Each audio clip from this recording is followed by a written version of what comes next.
fucking deal with it. What are we really doing? Yeah. I can agree with that. A zebra in between a tarantula and an elephant has been nothing more than a sham. Yeah, we didn't play well, but you know what? At the end of the day, we got the job done. It's going to be a good time for sure. Oh, sex with the first cousin would indeed be incest. And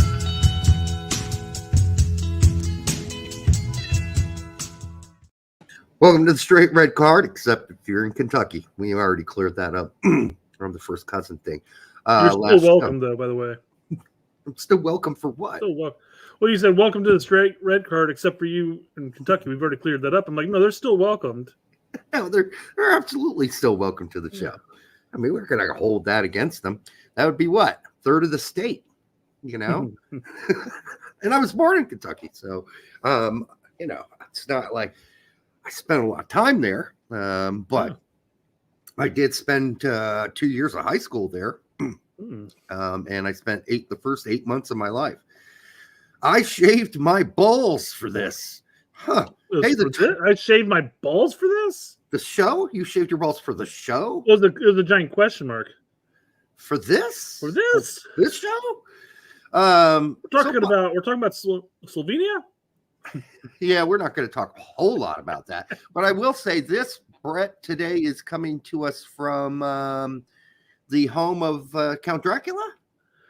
Yeah, that's what that. Yeah, I looked up Transylvania castles. This is one of the top ones. Dracula.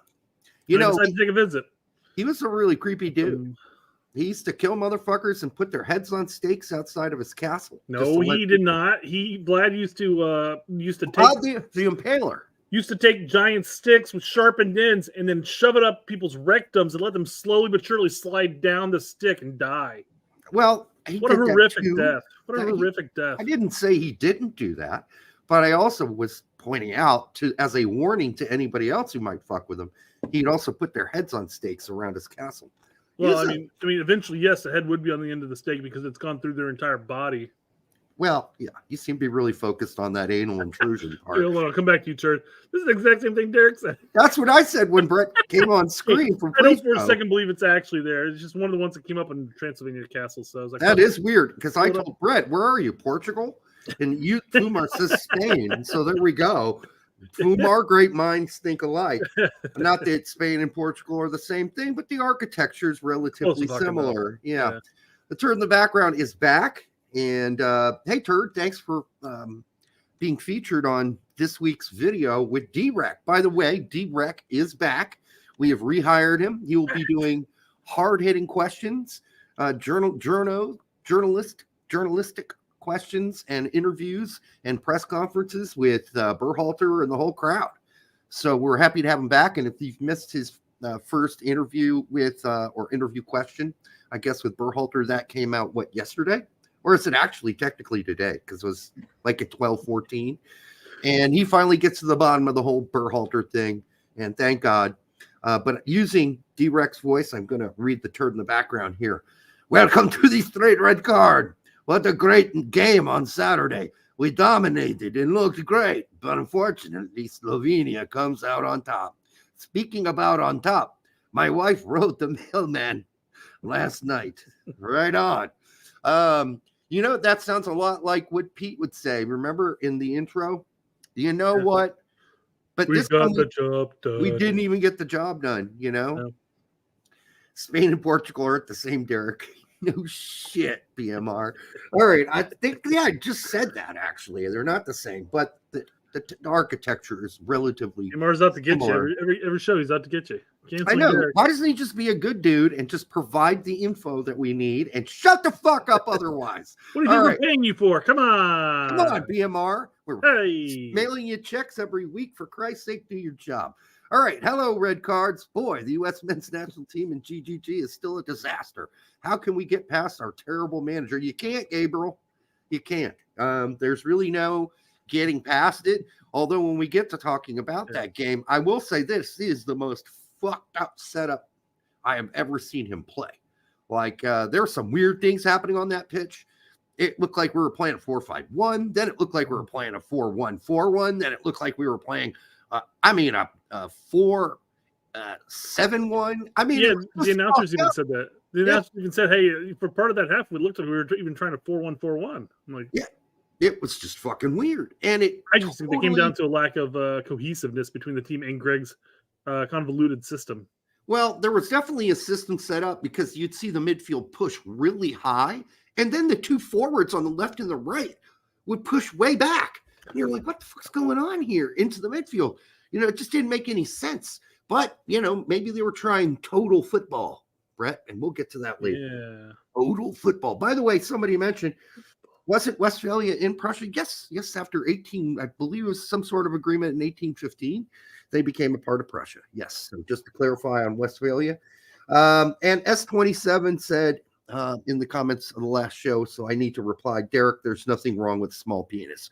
I never really said there was anything wrong with it. You gotta play the cards you're dealt. And so, there's That's all about the motion of the ocean, am I right? I guess, Brett. But listen, I'm not going to get into the technical deficiencies that come about from that possibility, but it's nothing to be ashamed of. For certain, we all have to move on with our lives, whether you're born with a big one, a medium-sized one, or a small one, right? I mean, so hey, S27, you got a small penis? There's nothing wrong with that. All right. Jesus, way to throw him under the bus, man. Well, he said Maybe, it, maybe not he, me. maybe he is standing up for all the small beings around the world. Sure. That could be it. Kevin says 2 inches is massive, man. Okay. My thumb is 2 inches long, for Christ's sake. Come on. Also, we had an offer for commercial that I turned down. I think it was from a company named Apacia. But Brett, if you saw their commercial that we would have to play, you'd be like, no, I'm not doing that. Because unlike other commercials in the other days where they'd sell you medicine and they didn't show you the affliction, now they show you the affliction. And it's basically, and why they think they would do well on this show, we have a couple women and during the year come to our show, but it's Apacia is for this is women who are losing blotches of their hair. And the commercial literally has all these women walking around with big gaps in their fucking hair. I don't know where we've come to the point where we've got to actually show the affliction to sell the product. But I mean, with a herpes product, do I need to see the fucking dude's dick with blisters all over it now in order for me? Look at Bob. At least a before and after. We have to see that. Look at Bob's poor fucking penis. It's got blisters all over it. Now, got swords everywhere. But now it's all cleared up because Bob's used Herpacia. I mean, you wouldn't do that, but nowadays we have to see it. It would have the member all crusted over with blisters and shit, and then it'd be like a boop, and it it would clear all up, and all of a sudden it'd be a nice normal one, like the acne commercials. The kid would have all the pimples on his face, and then it go away. So like if we have hemorrhoid solutions, we got diarrhea solutions, but I don't need to see a dude with diarrhea, nor do I need to see some guy bent over spreading his cheek and showing me his hemorrhoids. I don't need to see the affliction for you to sell your product. That's all I'm saying. But that's changed nowadays. Also wanted to have you seen the new thing that's in tattooed freckles? Yeah, I have seen this, yes. What the fuck is that, Brett? What the fuck is that? What is that? Why would anyone do that? I mean, not that there's nothing wrong with freckles, but there's nothing wrong with not having freckles. And why would you? They don't even look proper, like proper freckles. They're wanting to look more and more like a Cabbage Patch doll. I guess so. They look like they have zits all over their face. They don't look real freckles. I don't understand this. I feel like once your skin heals up and everything like that, maybe it'll look fine. But they always show it like right after they got it done, so their face is all like beet red. Yeah, something not right about.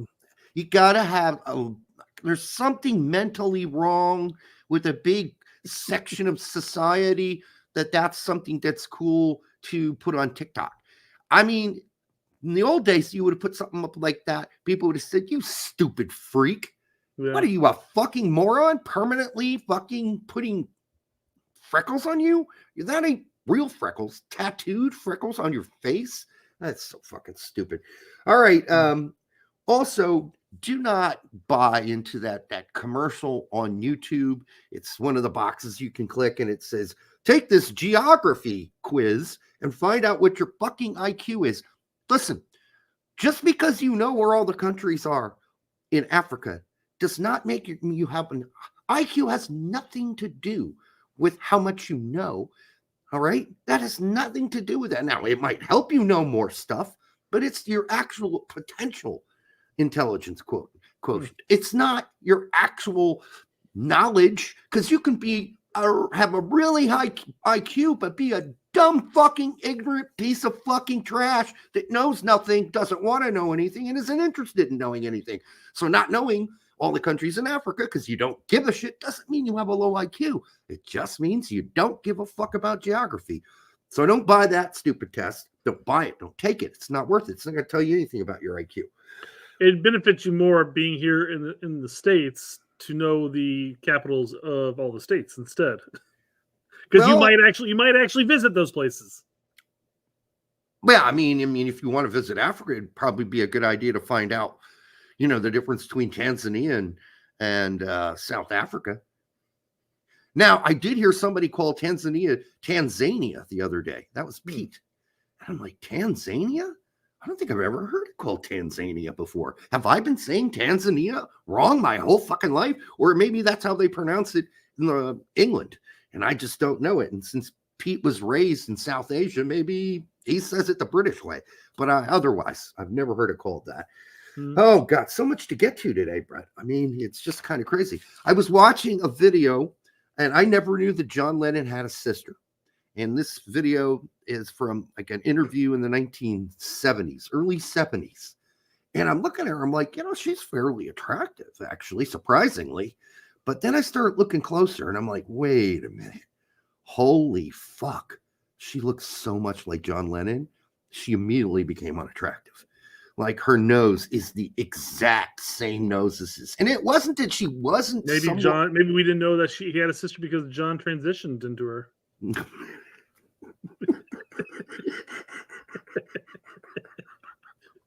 I never thought of that, Brett. But I don't think that was how many winks were you into before you realized it? Like, I don't wank to interviews. All right, anyhow, so I'm watching this and it reminded me. Syllable word, fuck yes. Her name is Julia, by the way, Julia Lennon. And I never knew he had a sister. I was surprised, but it is weird. Not that John Lennon's an unattractive man. I just not attracted to men. So it was difficult for me to make the leap to continuing to think of her as her own being a woman. And this happened to me, funny enough, in 7th grade, right? Yeah. I had this girlfriend. Get this name. This is an amazing name. 7th grade girlfriend. Her name was Carol Casanova. Can you have a better fucking name than that? Carol Casanova. Wow, what a name. And she was a beauty. You keep doxing people on our show, man. I feel like at some point somebody's actually going to reach out to these people. Hey, do you remember Derek Ritchie from 7th grade? I mean, if she remembers me, that would be amazing. But anyhow, so she goes, yeah, I watch a show every week.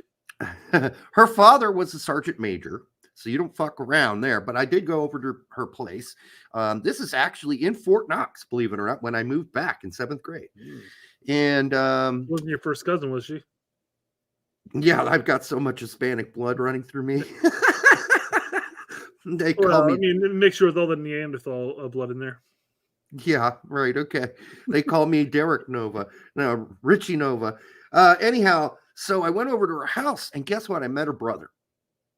And as one does when you go to somebody's house, sure.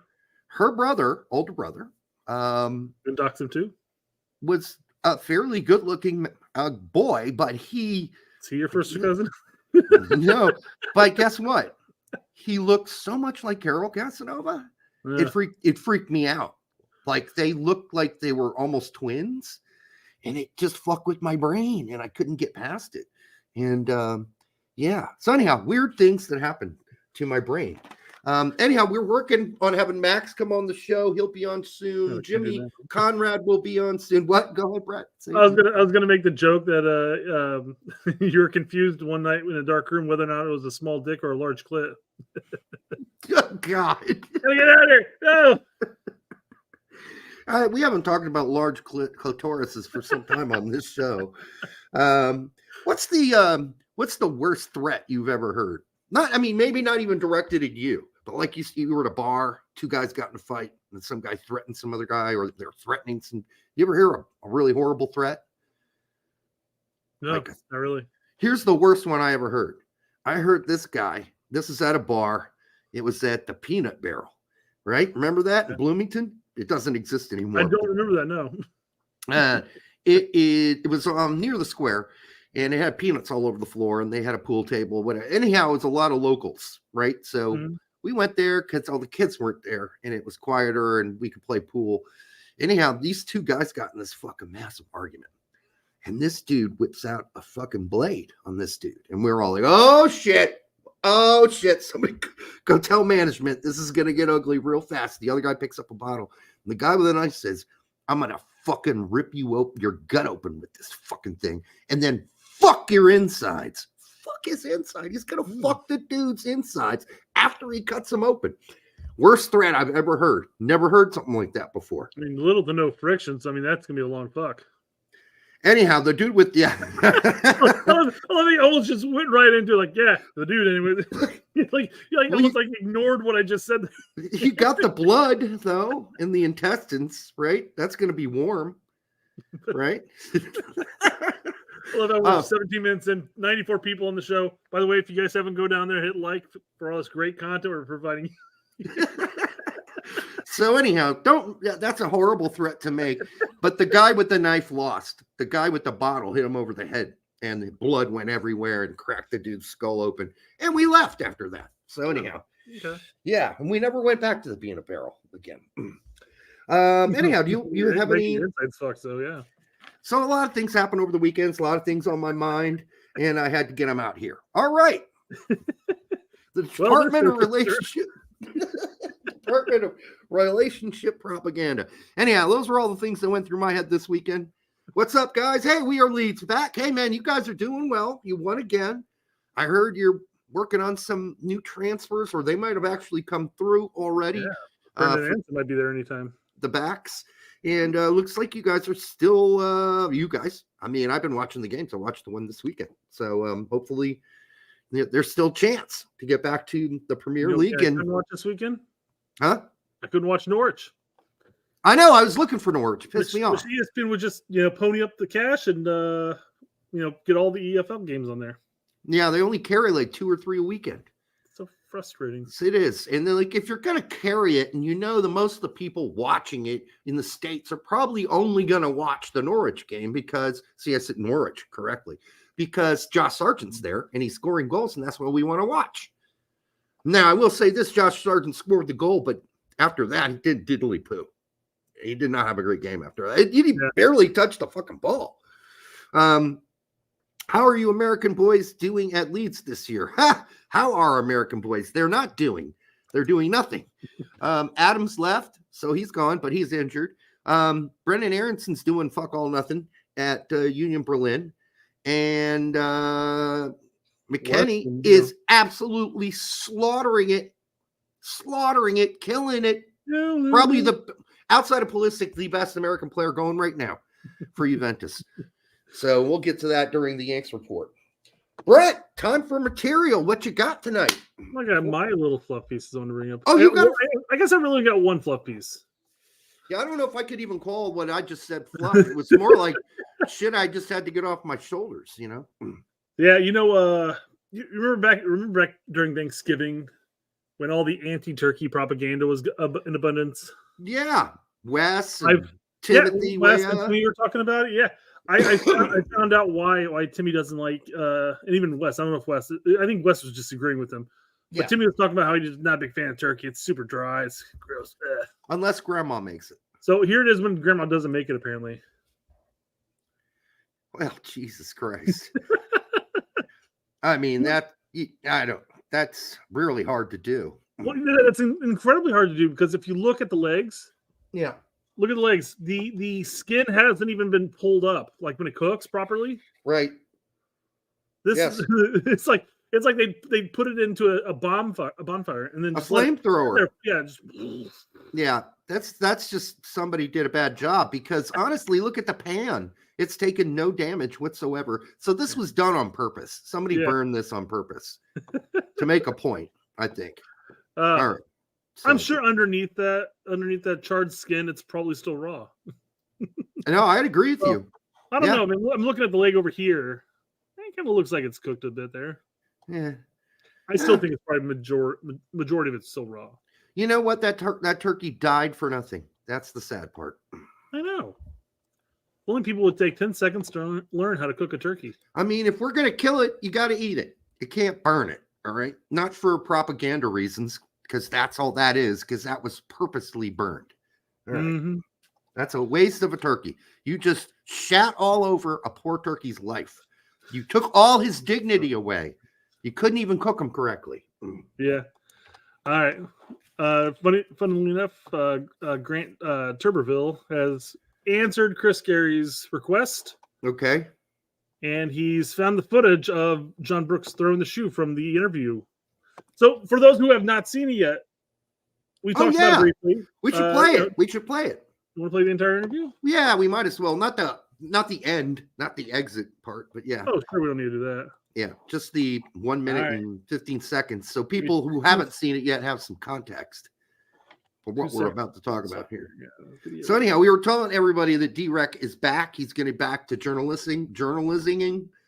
I know that's not a real verb, but he's back to doing his work. We're happy to have him back on staff here at Straight Right Car. Mhm. Here's what he did. I'm just kind of surprised more people haven't picked this answer up. I mean, it was during a presser, clearly. Yeah, Everybody heard it. surprising. Greg, I heard you made a call to Reggie Cannon. You guys made up. What about Brooks? Yeah, I mean, I guess we got to talk about John Brooks again.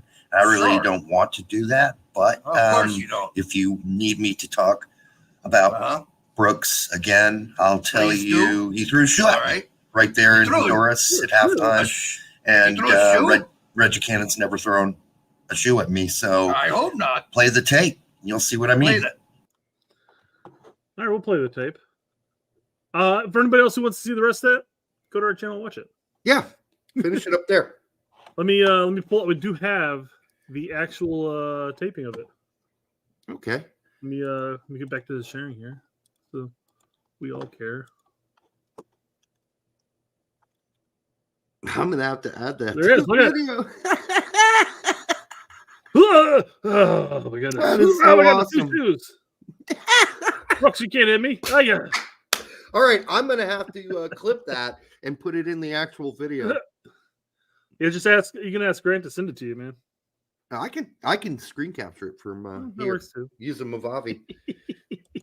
That's awesome. But Uh, yeah, Grant, I mean, if you have a way to send it to me, send it to Bloomington then and now at yahoo.com.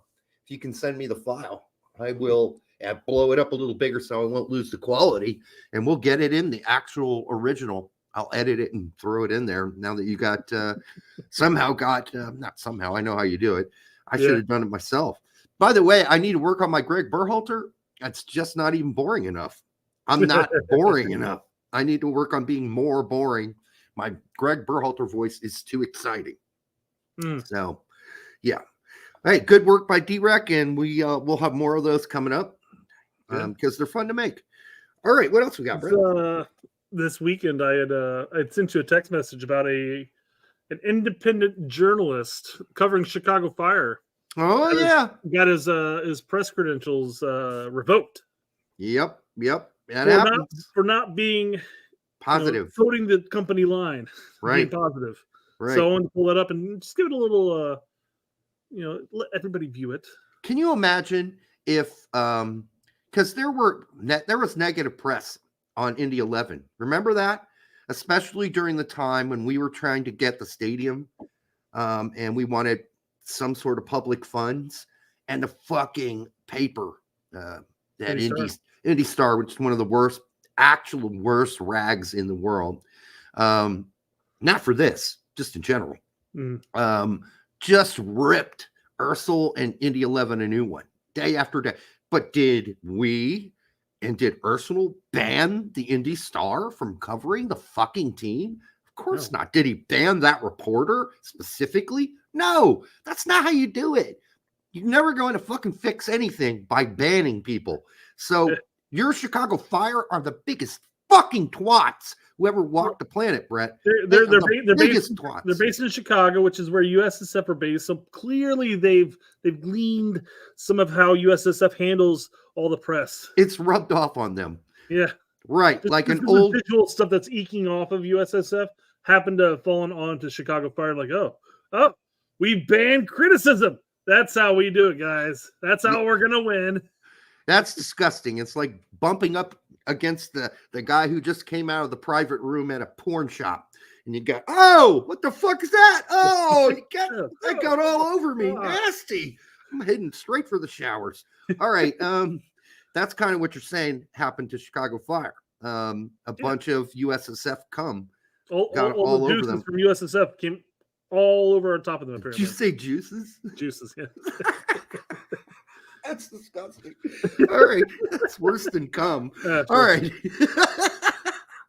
I just been told by the Chicago Fire that I will not be receiving media credentials for this season due to unprofessional coverage. It's not unprofessional, you fuckface. Those dumb fucks at Chicago Fire. They just didn't like your coverage. As a result, I know he's just quoting them. As a result, I will no longer be covering the team. Take care, everyone. Well, that's one less person that gives a fuck about the Chicago Fire. Way to go, Chicago Fire. All right. I realize that this is due to my mostly negative coverage of the team, but I mean, what nice can you say about the Chicago Fire? It's hard. It's hard to find quality ground there, you know? Yeah, but I'm a little hurt they decided to call me unprofessional instead of being more honest. Anyway, go read whatever Joe Chats writes this season. He works so hard.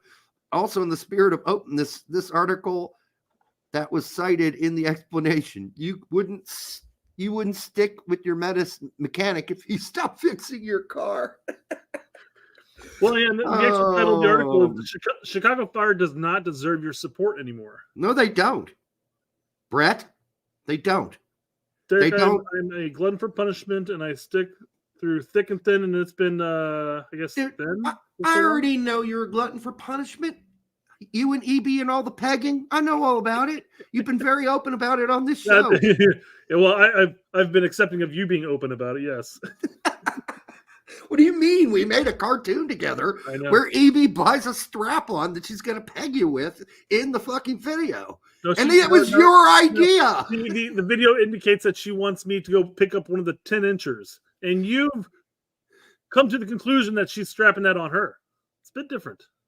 Oh, God. I guess she needs you to strap one on because you don't have sufficient fucking tools. It doesn't have to be a strap-on. Nobody ever mentioned strap-on in the entire video. Well, 10 inches of what then, Brett? Explain it. Know. That's what I'm saying. Oh, okay. All right. What, yours isn't good enough? You got to go.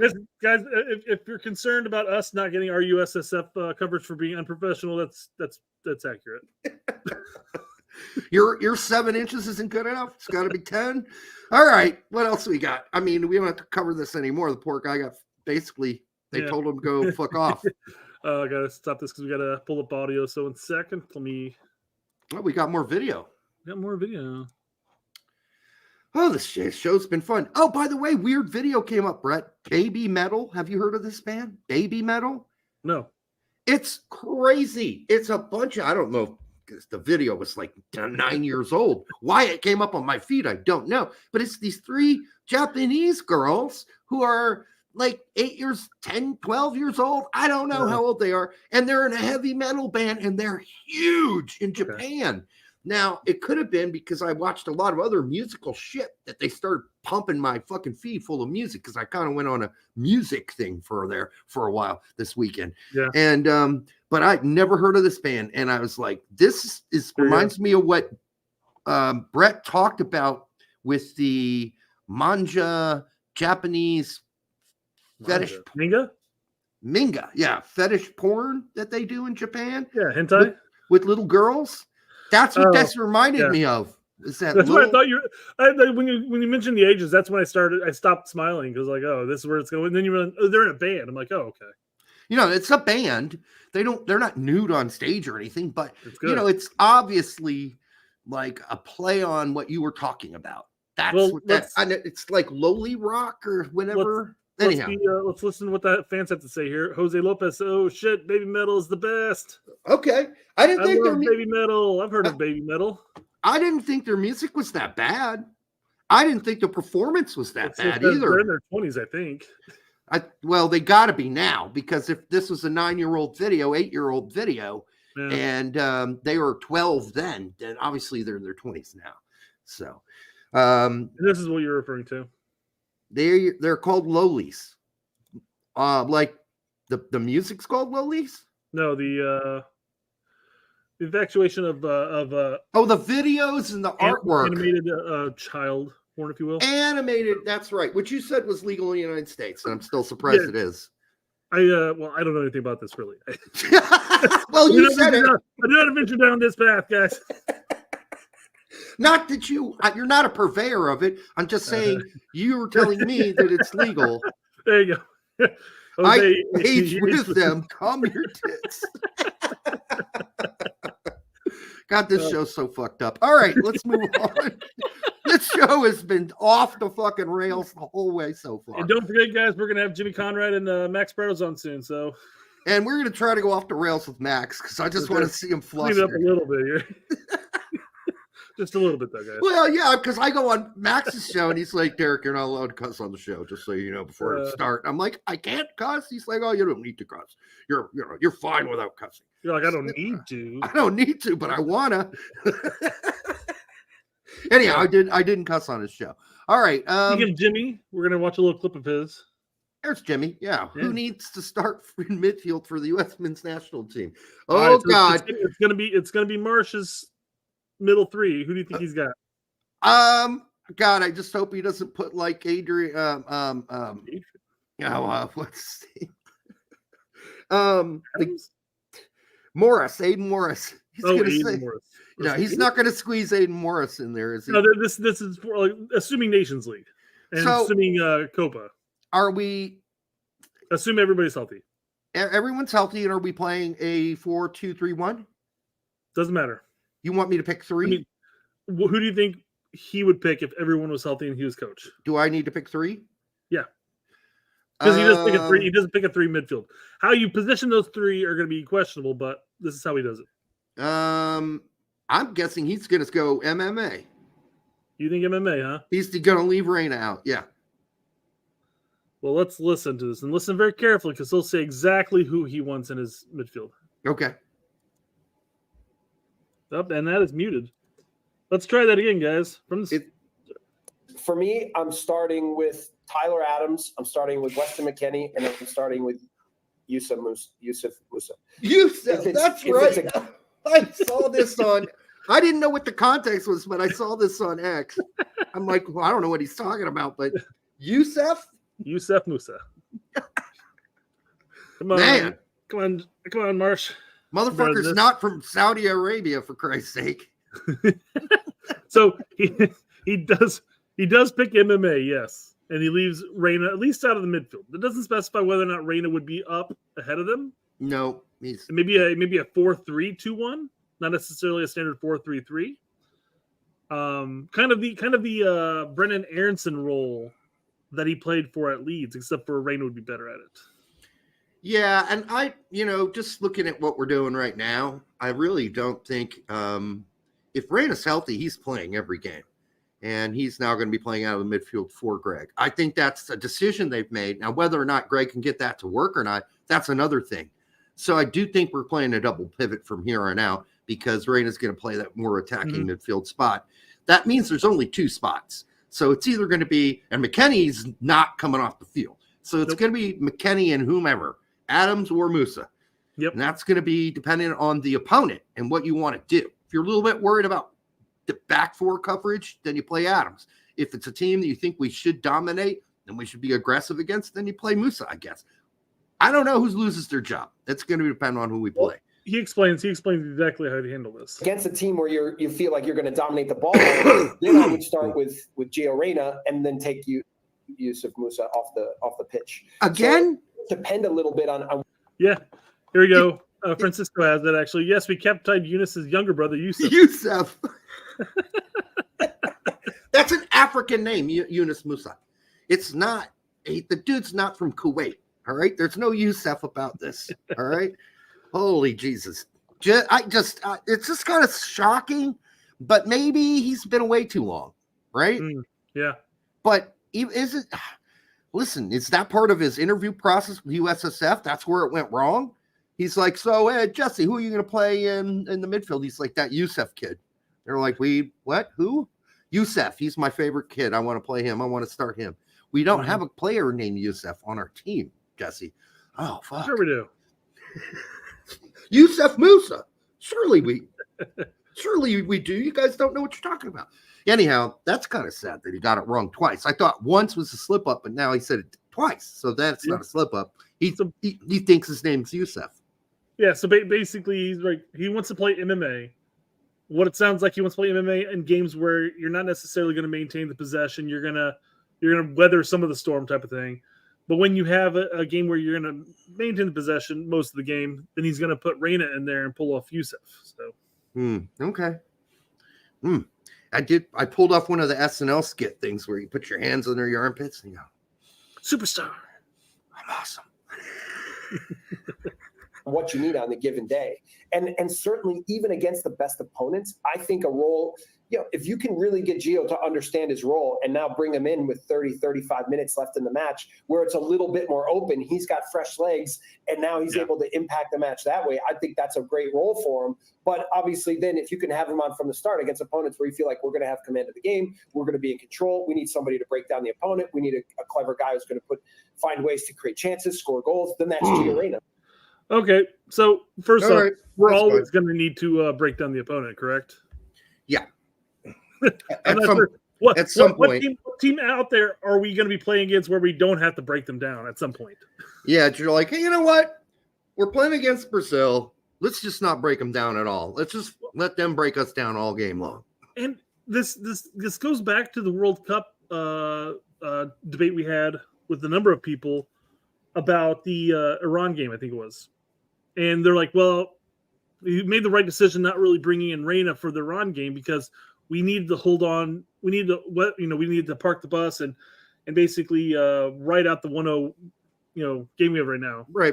Yeah. And my argument for that was always, well, one way you could do that is by putting a more possession-based guy in there who's going to control the game and allow for a bit of possession for yourself and pushing the attack that way. Not necessarily just sitting back and hoping to God they don't eke one in with your 10 people in the box. Well, maybe, and Jesse doesn't get into this, but maybe what he's getting at here is his other criticism of Greg, which I'm about to sneeze. This is perfect.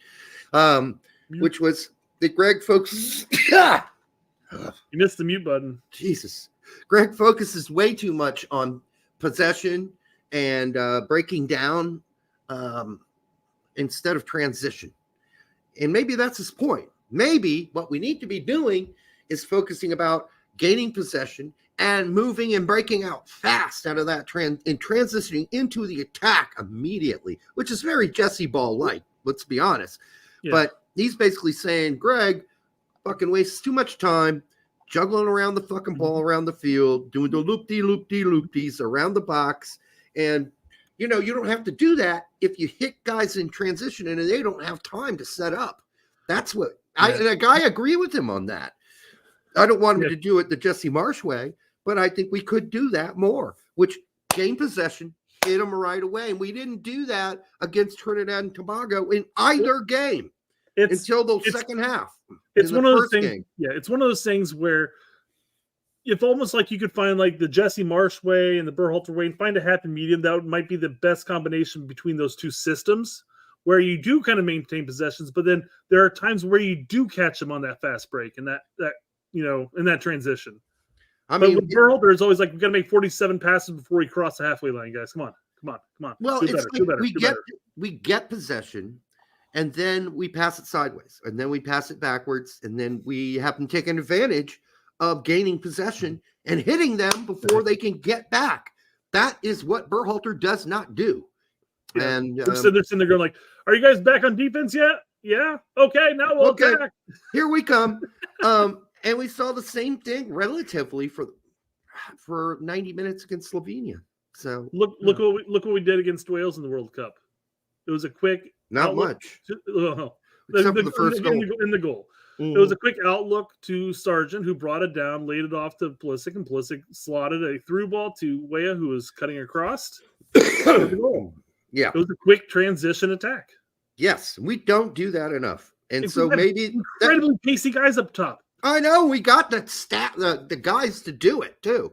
That's I almost said staff, like they're workers there, which they are in a sense. All right, Jesse Negron. No, he told us it's pronounced Jesse. No, he told us it's pronounced differently. All right, anyhow, I already forgot. But thank you for the $1.99. I'm glad Jesse isn't the coach. I kind of am too. I take him over Berhalter right now, but I would rather not. I would take fucking Matarazzo. I know I've been saying that for 2 years now. It was an H sound. Sorry, I don't mean to cut you off here. Hesse Negron. No, it's not easy. Yeah. Hesse Negron. Jesse, Hesse. Okay. Thank you, Antonio. That's how you said it last time. I don't know. Anyhow, it's Matarazzo. That's the guy you really want. That is a guy who basically looks at what he has and says, what's the best system for the guys I have?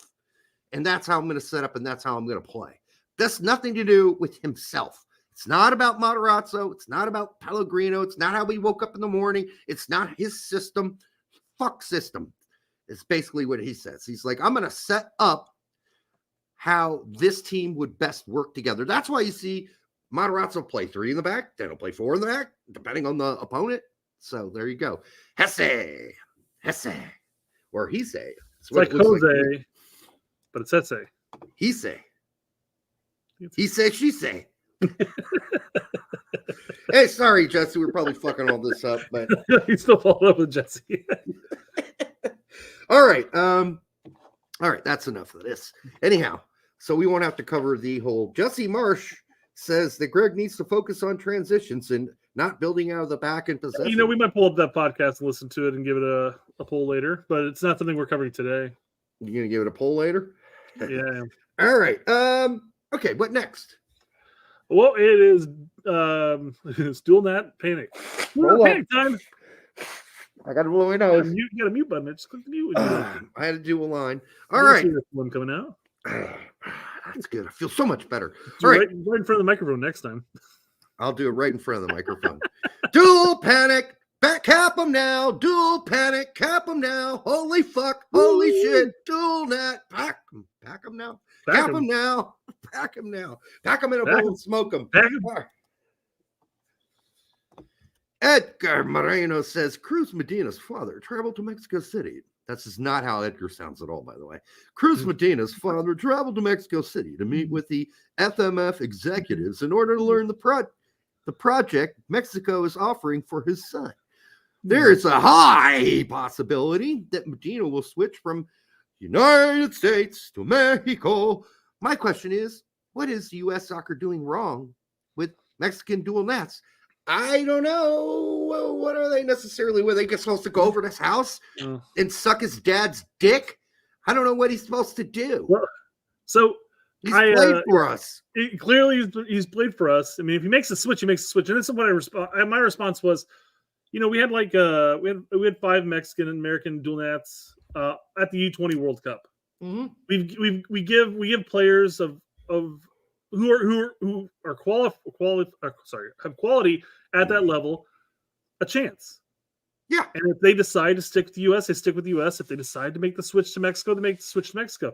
It's the same. Familial ties are strong with dual nats, especially if you're first generation or second generation. Yeah. There's nothing we can do except for saying, hey, we think you're a very talented kid. We're going to call you up to the U20s, U23s. You want to represent Mexico? Okay. Oh, no. Hold on. And we'll suck your dick. Oh yeah, that's reading between the lines, Derek. Come on. And we'll suck your dad's dick if he stays on our side of the line. Like, listen, folks, there's only so much you can do. You wouldn't want to whore yourself out to everybody because you know how many dual fucking Nats there are? There's gazillions of them at this point. And that's not even counting the ones in Europe. We're just talking about Mexican Americans here. And most of them are going to work out anyhow. So what is the big goddamn deal? You got that kid now, used to play at the LA Galaxy, Twinkie boy. He barely gets any playing time in Liga MX. So come on. And everybody was spooging left and right for that kid when he was at LA Galaxy. Efren, Alvarez, give me a fucking break. And I was an LA Galaxy fan. I was telling people, I don't know what you're so worked up about. I watch him play every game, and I'm not that fucking impressed. And he needs to stop eating Twinkies. But anyhow, we digress. Don't worry about it. Yeah, that's all you can say at this point. I mean, again, how many former Mexican American players ended up choosing Mexico or wanting to represent Mexico, only to get left behind by both nations? And I'm not going to say that's going to happen to this kid. If he chooses Mexico, more power to you. Good luck. If he chooses the United States, more power to you. Good luck. It's not about U.S. soccer. They're doing all kinds of shit wrong, dude. Edgar, they're doing plenty of shit wrong, but this ain't one of them. All right? They're not. You don't beg people. You don't beg people to come play for you. You don't do it. Again, familial ties are the strongest factor in this whole argument. You get to buy his dad a fucking Porsche? What do you want him to do?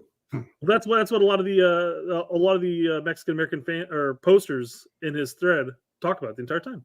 You want to make Edgar knows this answer too. But maybe he's sparking off conversation like, what can we do differently? I don't know. No, we can't do anything differently. I mean, he said, what are we doing wrong? Yeah. We're not doing anything wrong. Like, that's a question. Like, when's the last time you raped your sister? We could be doing more right. Right? All right? It's like, when's the last time you beat your wife?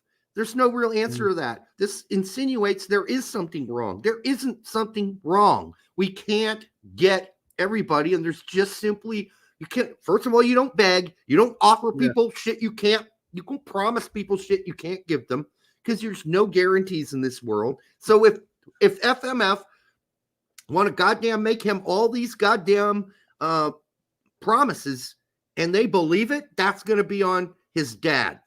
All right, for buying into a bunch of lies because they lie. They lie over there. They promised Jonathan Gonzalez a bunch of playing time. He never got it. They made promise, and then Jonathan came back and said, "Yeah, I bought their fucking lines," and now it's too late. Nothing I can do about it. Some of that's on him too, man. He had a solid year, made the switch, and then just drifted off to obscurity. I mean, listen, Jose Lopez says if you're Mexican American, it's hard not to choose Mexico because the parents, family, friends, press. I get that. I get it. However, I mean, we're talking about how many generations are we talking about, though? We're like 3 generations in. I know some Mexican Americans who feel like absolutely American and have moved on. All right. And they've embraced the United States of America as their country. They've moved on, and there's no convincing. You couldn't convince them to go play for the Mexican national team. But then there's also opportunity. And there's some rare instances where you see people forget about opportunity and just knowing they're probably going to be fucked, like Aiden Morris. Sometimes you're just like, listen, I don't feel Canada. Not feeling it. No fucking maple syrup running in my veins. Not feeling it one bit. And even though there's a small chance of me ever playing for the U.S. men's national team in the World Cup, I'm staying with that. So, yeah, but it is different for everybody, right? Yeah. Jose also follows it up with saying Mexican can promise everything right now because the first team is trash. That's true. That helps. So, and that we talked about this when Araujo made the one-time switch. I mean, that kid represented the U.S. from U16s up all the way through U23 qualifiers. He was called into the senior camps and stuff. Yep. He made the switch, and that's possible that he may have just, like, I finally got my opportunity to represent Mexico. I'm going to take it now. It's possible that was the case, but it's also possible that he was looking at it going, well, geez, I've got to get over Dest. I got to get over Scally, which is always possible. Don't get me wrong. He's a left back. He had to get over Jedi. Right. Let's get over Jedi in that sense. Yeah, and that does not look like that was ever going to happen. And then you look at the Mexican left back, and you're like, okay, yeah, I got hope there. There's more hope there for me playing on a national team in Mexico than it is me beating out Jedi for that left back spot. Yeah, we don't know all of the ins and outs of how people make these decisions. Sometimes it is pressure from parents and family members, and sometimes it's not. Sometimes it's a decision made from pure logic. Sometimes it's made from the heart, purely from the heart. But however you make the decision, that's on you, and you get to do it. It's your life. And I'm not criticizing you for it. And there's nothing wrong. Like, we do all kinds of things wrong at U.S. Soccer, but that's not one of them. We're not fucking that up. And by the way, you don't make promises to people you cannot keep. And so that's one thing I am satisfied with Greg Berhalter is his handling of dual nets. It's been very good. Yeah. That's one of the biggest things we've given props for. Yeah. And that's about it. But, that's about all. But he's handled well. No, not man management. I mean, give credit where credit's due. Slight change. That was the only dual nap panic I had today. We'll have I'm certain of it. But we are going to stick in the same realm. Okay. Stick in your favorite segment of the show, Dick. So let's move on to transfer news. All right, I'm ready. Transfer news. Transfer news. Transfer news. Everybody loves that transfer news, but me. But me. I did it in my Derek X voice, or X gonna give it to you. You're gonna get this. Derek X was on Brand Nubians. So who's the X gonna give it to you guys? That's DMX. DMX, right. Sorry. Wait, is it? Yeah, that's DMX. Yeah, you're right. God, I'm getting old. All right, welcome home to that guy from Star Trek. That character in Star Trek with the big ears and forehead. Yeah, it starts with an F, I think, but I can't think of what it is. That's so mean. I am so mean. There's got to be a meme here now for this. So I'm just gonna say somebody's got to do it, right? He does look like that character, does he not, on Star Trek? The green guy with the big ears. Right. Next. He looks like he's a Ferengi. Ferengi. Yeah, Ferengi. A Ferengi. Ferengi. He does look like a Ferengi. Yeah. And no offense. Hey man, I don't know why you said green though, because they're not green by any means. Okay, you're brown. My bad. They're like a poop brown color. A Ferengi. Yeah, he does look a lot like a Ferengi. I mean, all right. That's mean. I'm bad. Shame on me. Shame on me. I'm such a fucking dick. All right. What a dick. I'm an asshole. All right. Welcome back. Welcome home. Good try to Vines. I was kind of surprised by this one because, I mean, I guess his playing time has dropped off in the last, since he came back from injury not too long.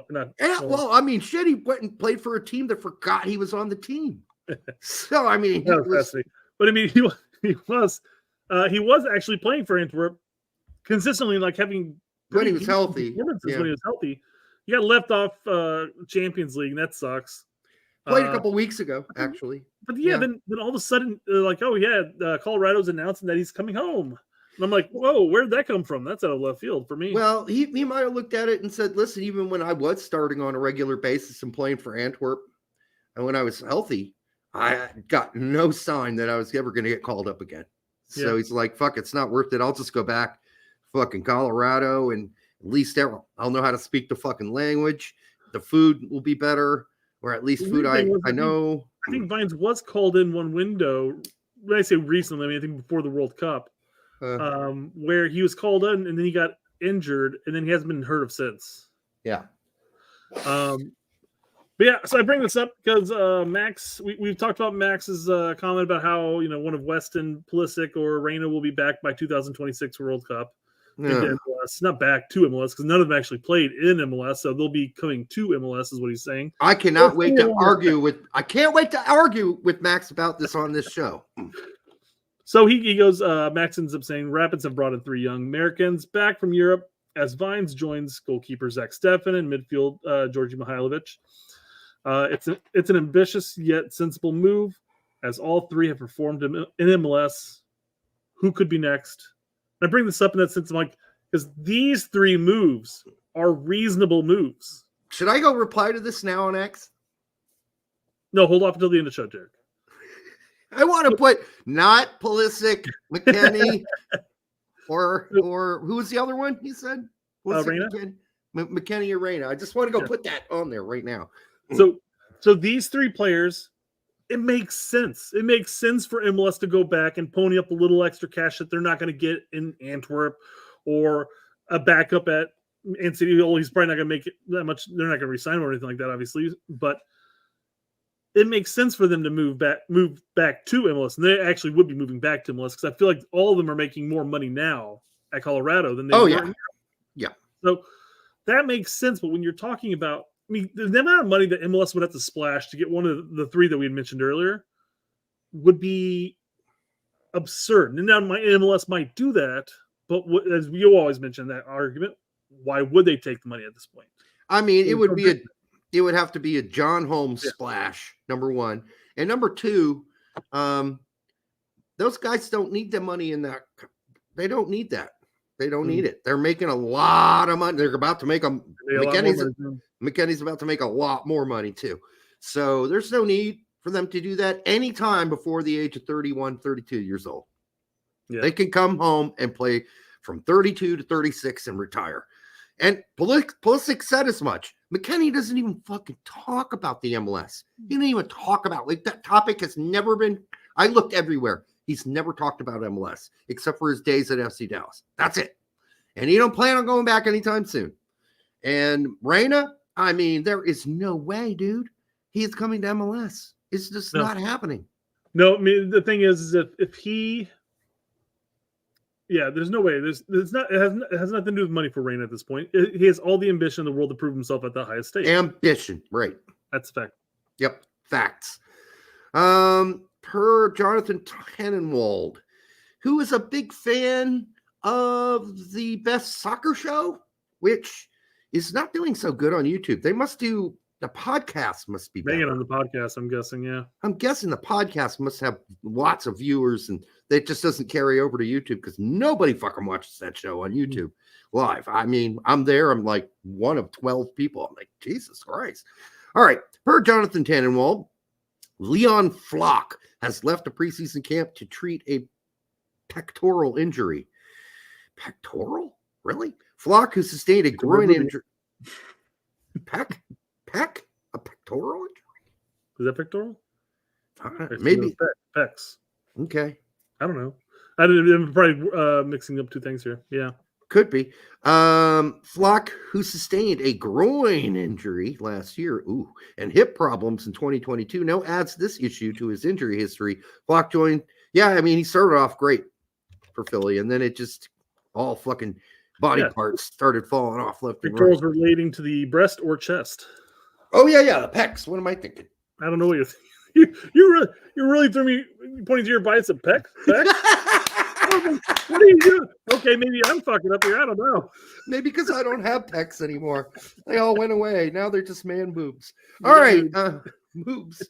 All right. Old man boobs. All right. Speed of recovery. Leon. All right.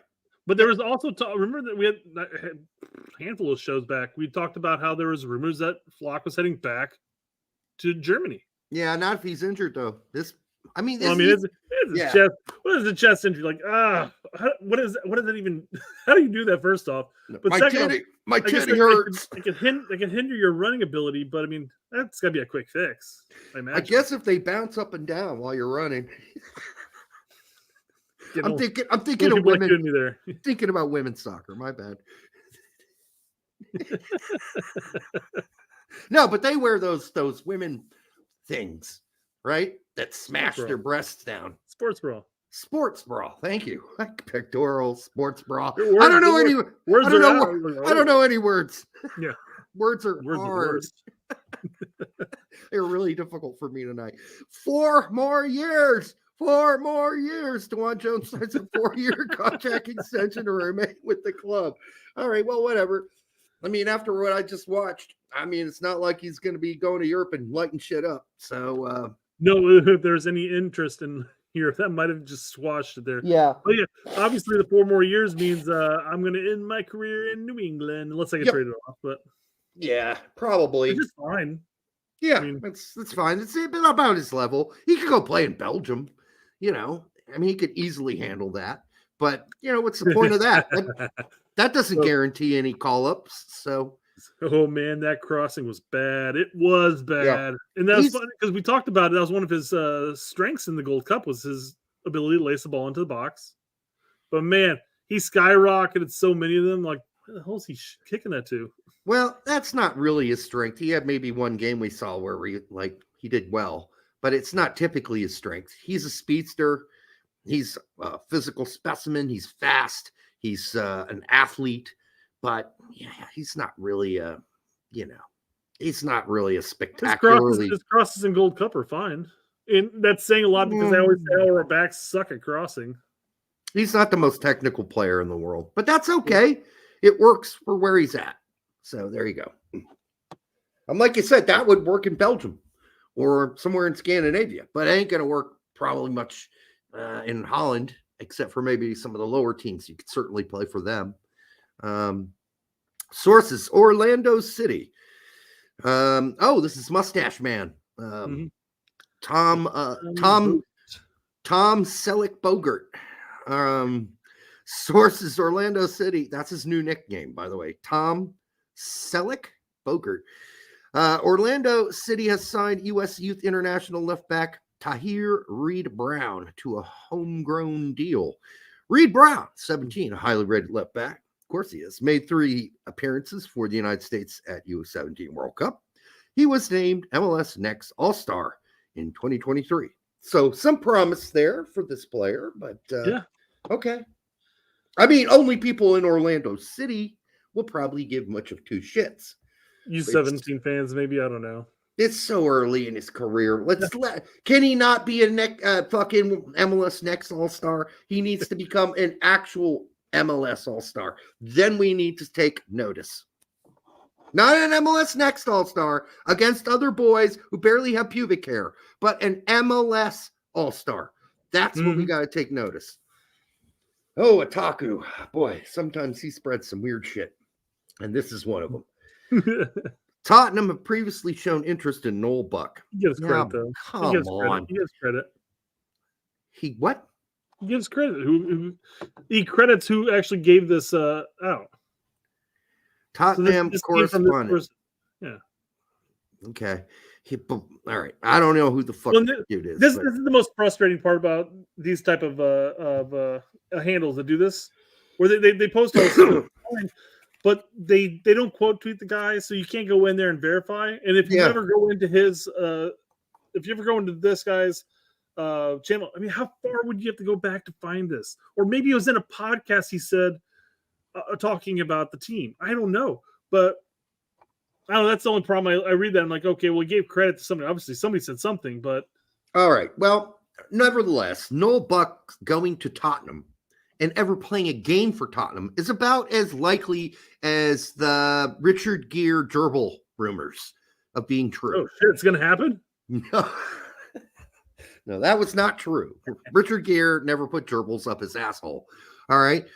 And plus the nails. Think about gerbils have the nails. Yeah. Now you're gonna say that Hugh Grant wasn't caught in the back of a car with a hooker. No, that happened. Allegedly. I don't want to get sued. All right. Tottenham had previously shown interest in Noel Buck. Yeah, that interest was what? They grabbed him by a nipple when he was over there playing a youth game. Give me a break. Who is currently with England's U19s and holds both American and British passports. Buck is well regarded with the England setup, I guess, and has been getting game time internationally ahead of some Premier League's more well-known young star players. He is understood to be available for around $6 million. Whether Tottenham reignite that previous interest, reignite, like it was barely had a little smoke coming off of it. Now you want to reignite it like it was a big bonfire? Oh, fuck, dude. It might as well have been a twizzle stick that was lit on the very edges was lit, and then it phased out. Because, I mean, these guys acting like they were hot for this guy. It's crazy. The language people use. Mm-hmm. All right. But remains to be seen, but he is being tipped for a move to the English game in the future. Well, of course, the future is vast and broad, and I suppose anything can fucking happen. Pigs can fly. But can we just really get down to brass tack reality? He ain't gonna ever play for Tottenham. It fucking ain't happening. All right? Something would need to shoot out his asshole, and sparks would need to fly, and fucking Mickey Mouse would have to do a fucking magic potion on him or something in order for him to become the kind of player who's going to start game in, game out for Tottenham. It ain't happening. He gets loaned out for 4 years, re-signs with them, and then maybe when he's 24 years old, he'll have a crack. He'll start doing crack. Yeah. That's probably more likely. No, it's much more likely that he gets signed by a championship level team and he goes over there and he tries to become a better player. Or if Tottenham do sign him, and this isn't something Tottenham do because they're not Chelsea and they're not Arsenal. All right. They're not going to buy him. But if they do buy him, they're just going to loan him out a gazillion times because he's not good enough right now for Tottenham. And it's really hard to see him becoming a world-class player. A world-class player. And that's what you need to be if you're going to play for the fucking Tottenham, who's pretty much year in, year out, and especially this year, does very well in the Premier League. Even sometimes makes the Champions League. And they're doing well this year without fucking Harry Kane. But you can't tell me this kid's going to end up being as good as Son or some of the other spectacular players that are on Tottenham. Good luck. I mean, it's possible. Anything's possible, but I'm not betting on it. If I had to put money down on it, I'm going to say Noel Buck's going to be a fucking MLS lifer. That's my bet. That's where my money would go. He's a good, very good player. I've seen him play. He's very good. If he could, I don't see him being an MLS lifer unless he gets paid. I could see him going to Europe, not necessarily saying playing for Tottenham or anything like that. Who did I know who Jack Harrison's playing with now, or was playing with now? Who he didn't go straight to Leeds, did he? Not exactly sure, but I know he spent time in the Championship. Oh, wow! There we go. Didn't Man City sign Jack Harrison at one point? Yeah, Man City do things like that. That's what I'm saying. Tottenham don't. Man City, Chelsea, and sometimes Arsenal they stockpile players that will never, ever play for the team. And they know it going into it. And they just loan them out. It's called their loan army. Tottenham don't really have a loan army. They don't really do that. That's not something they're known for. So if you told me Man City was going to buy him, I'd say, yeah, they'll buy him. Now that's more believable to me. And then he'll never play for Man City, a.k.a. Trusty. Okay? Mixed Discarude. Or if you're talking Chelsea, Matt Miazga, right? He'll never play for those players. I mean, Matt Miazga technically did play a game and a half or something like that for Chelsea. But was Harrison only on loan at New York City? That makes sense, I guess. So he was at City. He got loaned to New York, and then he went to Leeds. There you go. I don't know why I assumed that he ended up coming to New York and then ended up getting transferred out, but hey, it worked for him. Yeah. And you know, if Noel Buck turns out to be as good of a player as Harrison, he'll be very fortunate. Okay. That would be that would be more than acceptable if he becomes that good. Is he the next Clint Dempsey coming out of Revs? No. Right now he's not. But very few are. There's very nothing few wrong are. with championship level. No, I never said it. I'm busting on this. I'm busting on this stupid reports about Tottenham having a fucking goddamn hard on for this kid. Bullshit. It's a fucking lie. It's a fucking joke. Go ahead. Sorry. Well, that's all the transfer news I have for tonight, guys. All right. An hour and 9 minutes in. What are we moving to? We're moving on to some Yanks abroad, and I'm gonna highlight on a couple of people because I have some tabs, and then you can fill in the blanks later. Okay, let's do that. Highlights. We're gonna be moving on to Belgium. Who do you think we're covering in Belgium? Well, not Sam Vines. Yeah, exactly. Exactly. I was thinking that as I said, I'm like, it's not gonna be Sammy. Reynolds. I don't know who we covering. McKenzie. Okay. In the Sofa Score Belgium. Oh God, is Sofa Score any better than that team of the week? Useless cunt juice that is fucking Foot Mob. Foot Mob. Mm-hmm. People tend to use it. More well, they need to stop using it. Score more than Foot Mob because I think Foot Mob obviously is the the redheaded stepchild that everybody beats. Well, good. And you know, when I busted their fucking nuts twice on X, I added them. Okay, so I'm not afraid of it. They see it. I want them to see it, that they are useless pieces of fucking cunt juice because they suck at what they do. I'll have to, when we get to the actual topic for the U.S. men's national team, I'll actually have to pull up the thread I started. I was literally throughout the game. I was going through I was on FootMob as well, and I was screen capping all the ratings as they were coming in throughout the game, and you can see how they fluctuate. Oh yeah. You were texting me, and I'm like, what a bunch of fucking jackasses. They don't know what they're talking about. So bad. Then their formation for the game was a 3-4-3 or a 3-4-5-2. I don't know what they had, but they had their heads jammed so far up their assholes. It took them till what, halftime to fix the formation? Yeah. And is it Fot Mob or is it Foot Mob? I think it's Foot. Stupid name anyhow. Fot Mob. FOTMOB. Useless fucking app. You got it on, take it off. Put on this sofa. Obviously more reliable. All right. Go ahead. So Brent. I was going to say, go ahead. Let's go and talk about McKenzie's game real quick. I didn't get to watch it, so I have no idea. But it looks like he played well. Looks like he played well. He got into the team of the week. Well, that's a good indication that he played well. The one thing I wanted to point out here, though, was look at that formation. This is the team of the week. Yeah. What's that formation look like? I mean, I've seen teams play that formation before, but Berhalter. No, it's not Berhalter. Sorry, it's a Bradley empty bucket. it's the tiny balls and large thick penis formation, I guess. Yeah. All right, like that's Patrice and Sykes are the tiny balls, and then you got Coombs, Putras, Thiago, Denke, and Jansen and Sart making up the shaft. Yeah, that's a weird fucking formation. I'll put it that way. It's a shame that Combs is so far down in the shaft. Who is Combs? Combs. I think it's pronounced Coombs. I would hope that's okay. If it's not, then if I was him, I would absolutely be saying it's Coombs. Yeah, you know what his nickname is? His nickname's Yummy. His nickname's Yummy. I call him Yummy Combs. All right, what else we got? So we've talked about McKenzie enough. Where we talk about how like his career again went from playing one game, not playing the next game, coming in as a sub, so forth for like a year and a half, almost 2 years. Yep. Then he became a regular starter. Had a good stretch of games in there, and then not some good games, and then got benched. Then he came back, and so forth. Yep. Well, his time at Genk might be coming to an end. Really?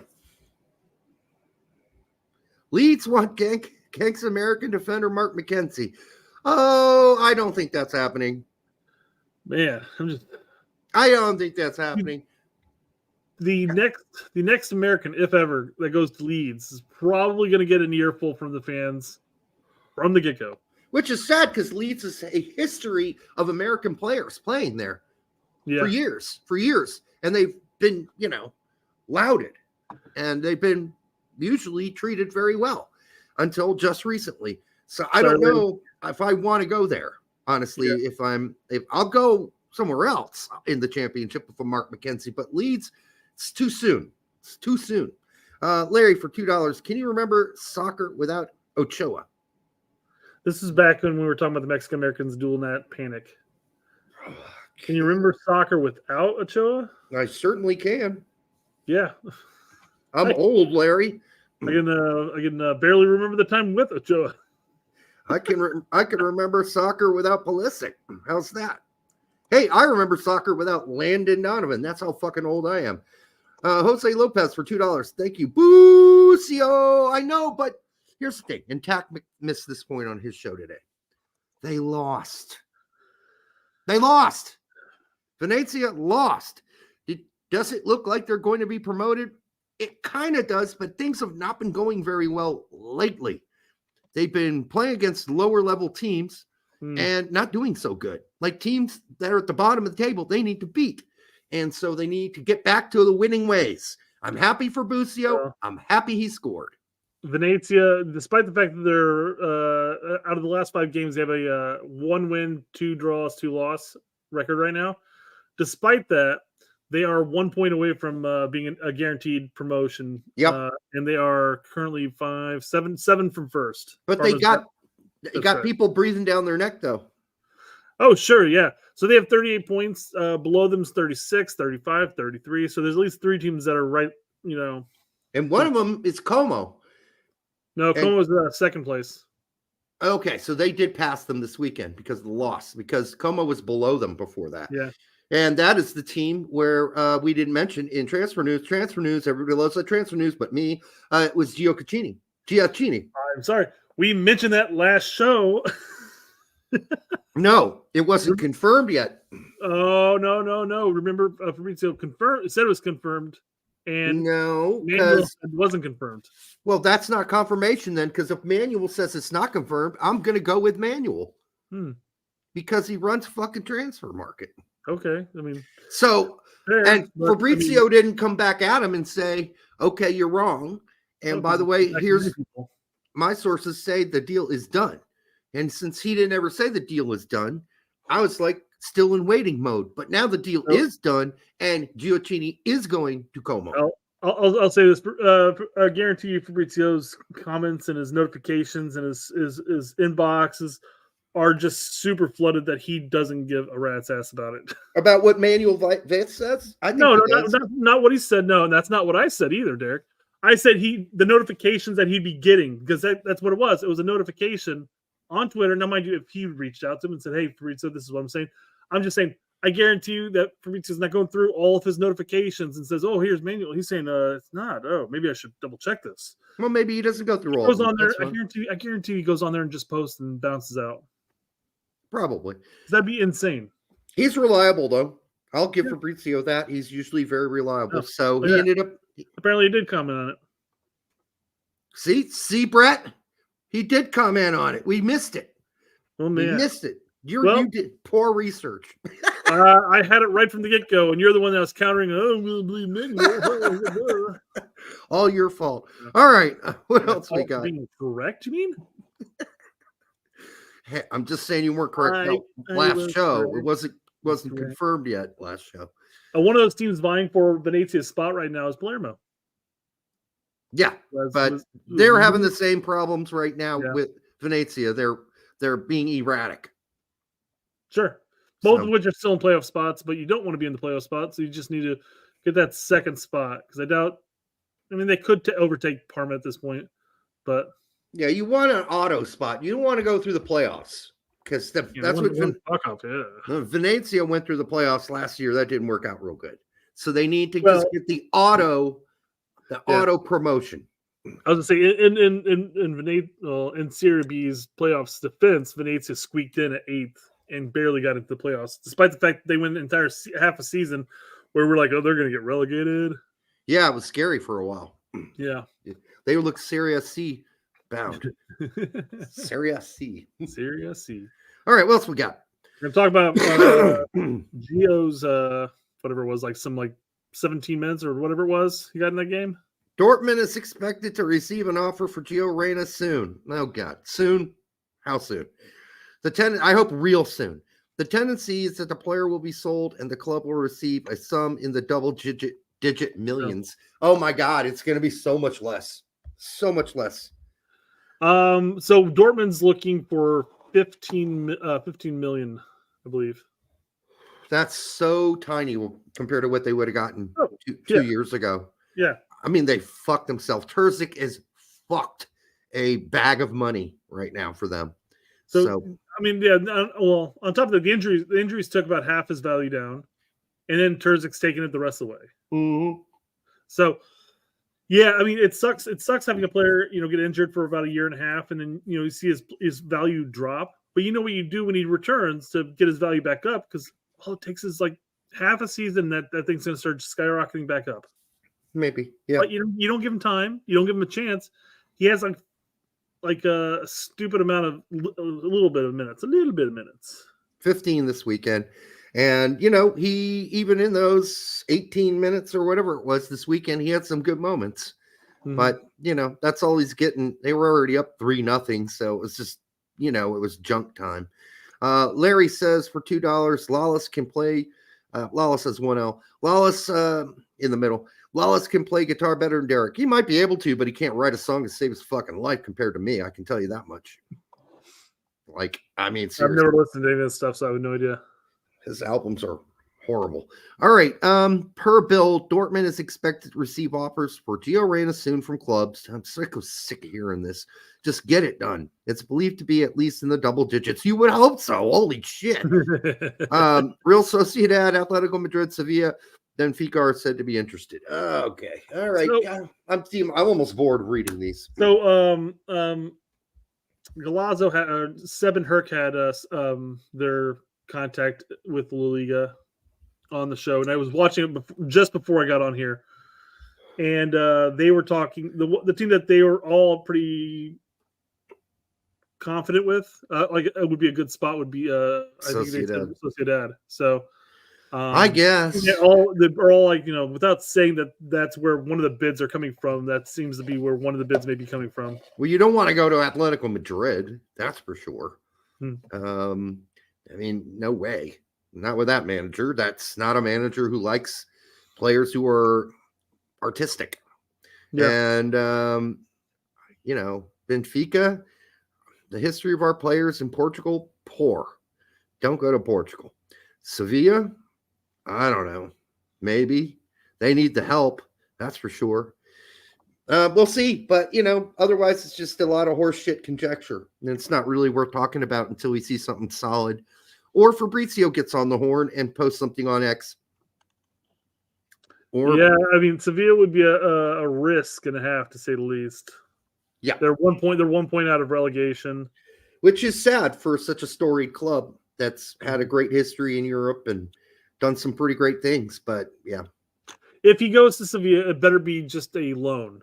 I'll put it that way. I hope so, but it sounds like it's going to be a sale. Mm-hmm.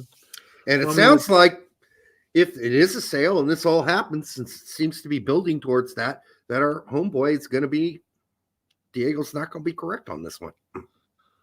Yeah, he's both. Yeah, this was the one that one of the things I think he'll get wrong in the end. Yeah, although I'll get it wrong too, because I said I didn't see it happening in December. Yeah, I just never said anything because I'm on wait and see mode.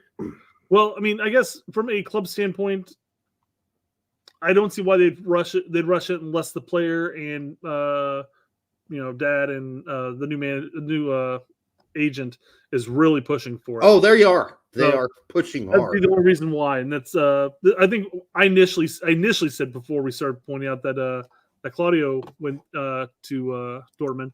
Yep. I didn't see it happening because I could see them trying to work things out and maybe play it by ear with Terzic's Terzic run. So no, whether or not he'll continue come insert time here. I didn't think he was gonna get the backing of the board before Christmas break, but then he got that, and I'm like, oh fuck. Yeah, so then it was over. Got to get out of Dortmund. Yep. Right. Say Dodge. Dodge. Got to get out of Dodge, man. Where else? What else we got? Speaking of Gio, this is going to take us into Weston, I guess.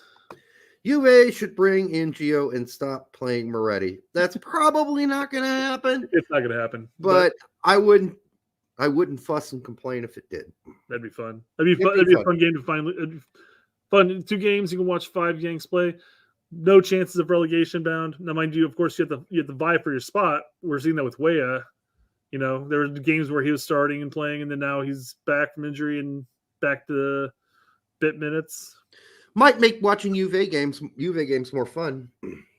That's a great question. Does Allegri know how to utilize a player like Rain in that sense? I don't know. I mean, I'm sure he'd figure it out, but yeah. Don't want to watch much more Allegri ball if I don't have to, although it's been better lately.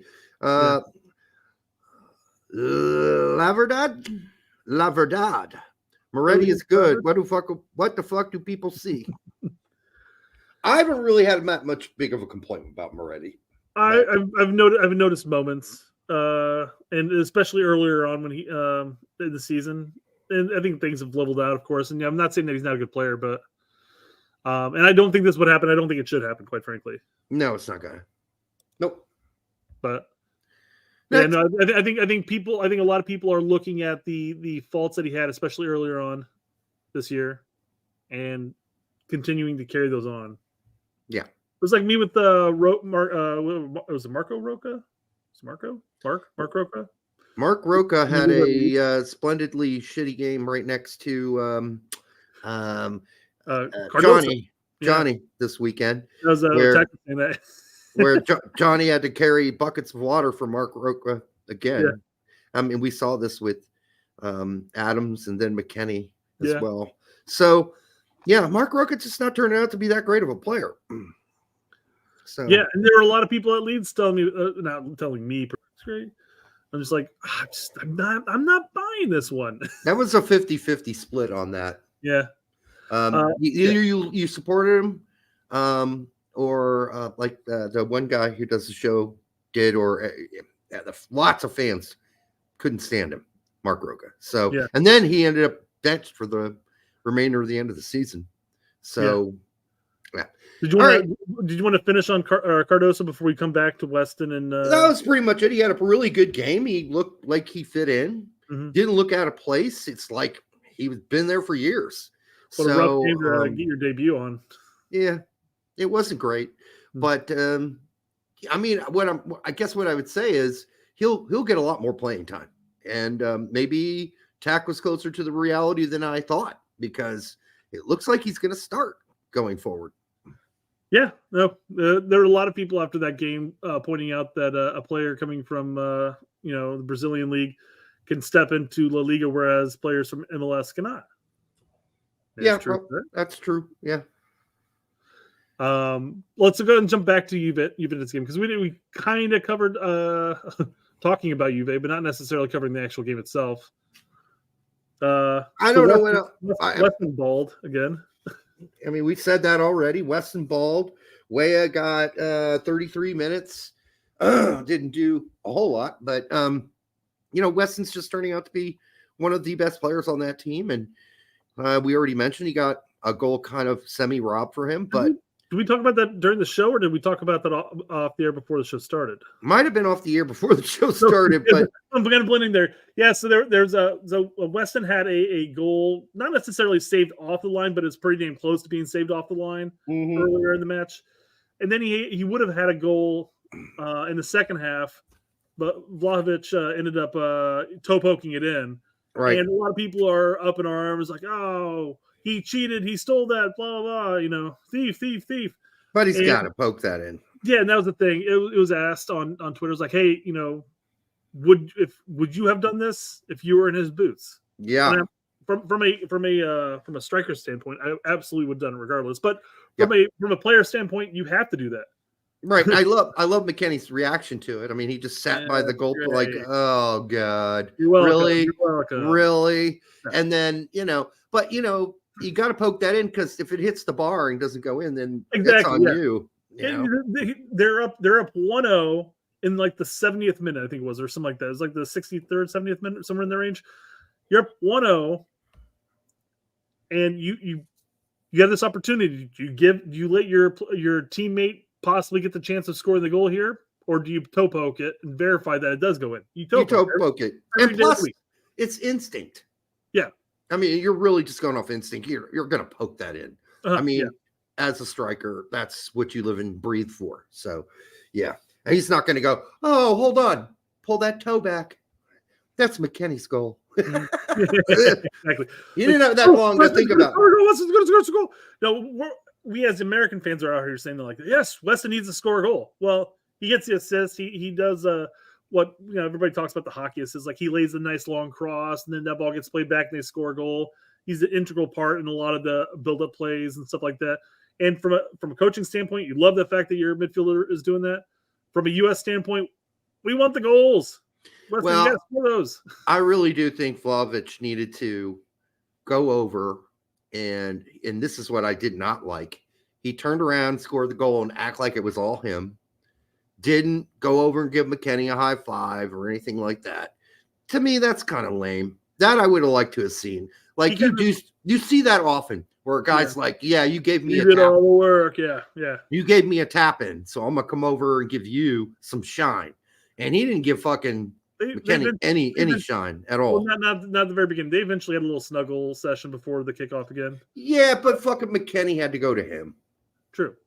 That's bullshit. You go to McKenny. You're a striker. You want guys to pass you the ball. You go fucking nuzzle their fucking. This guy.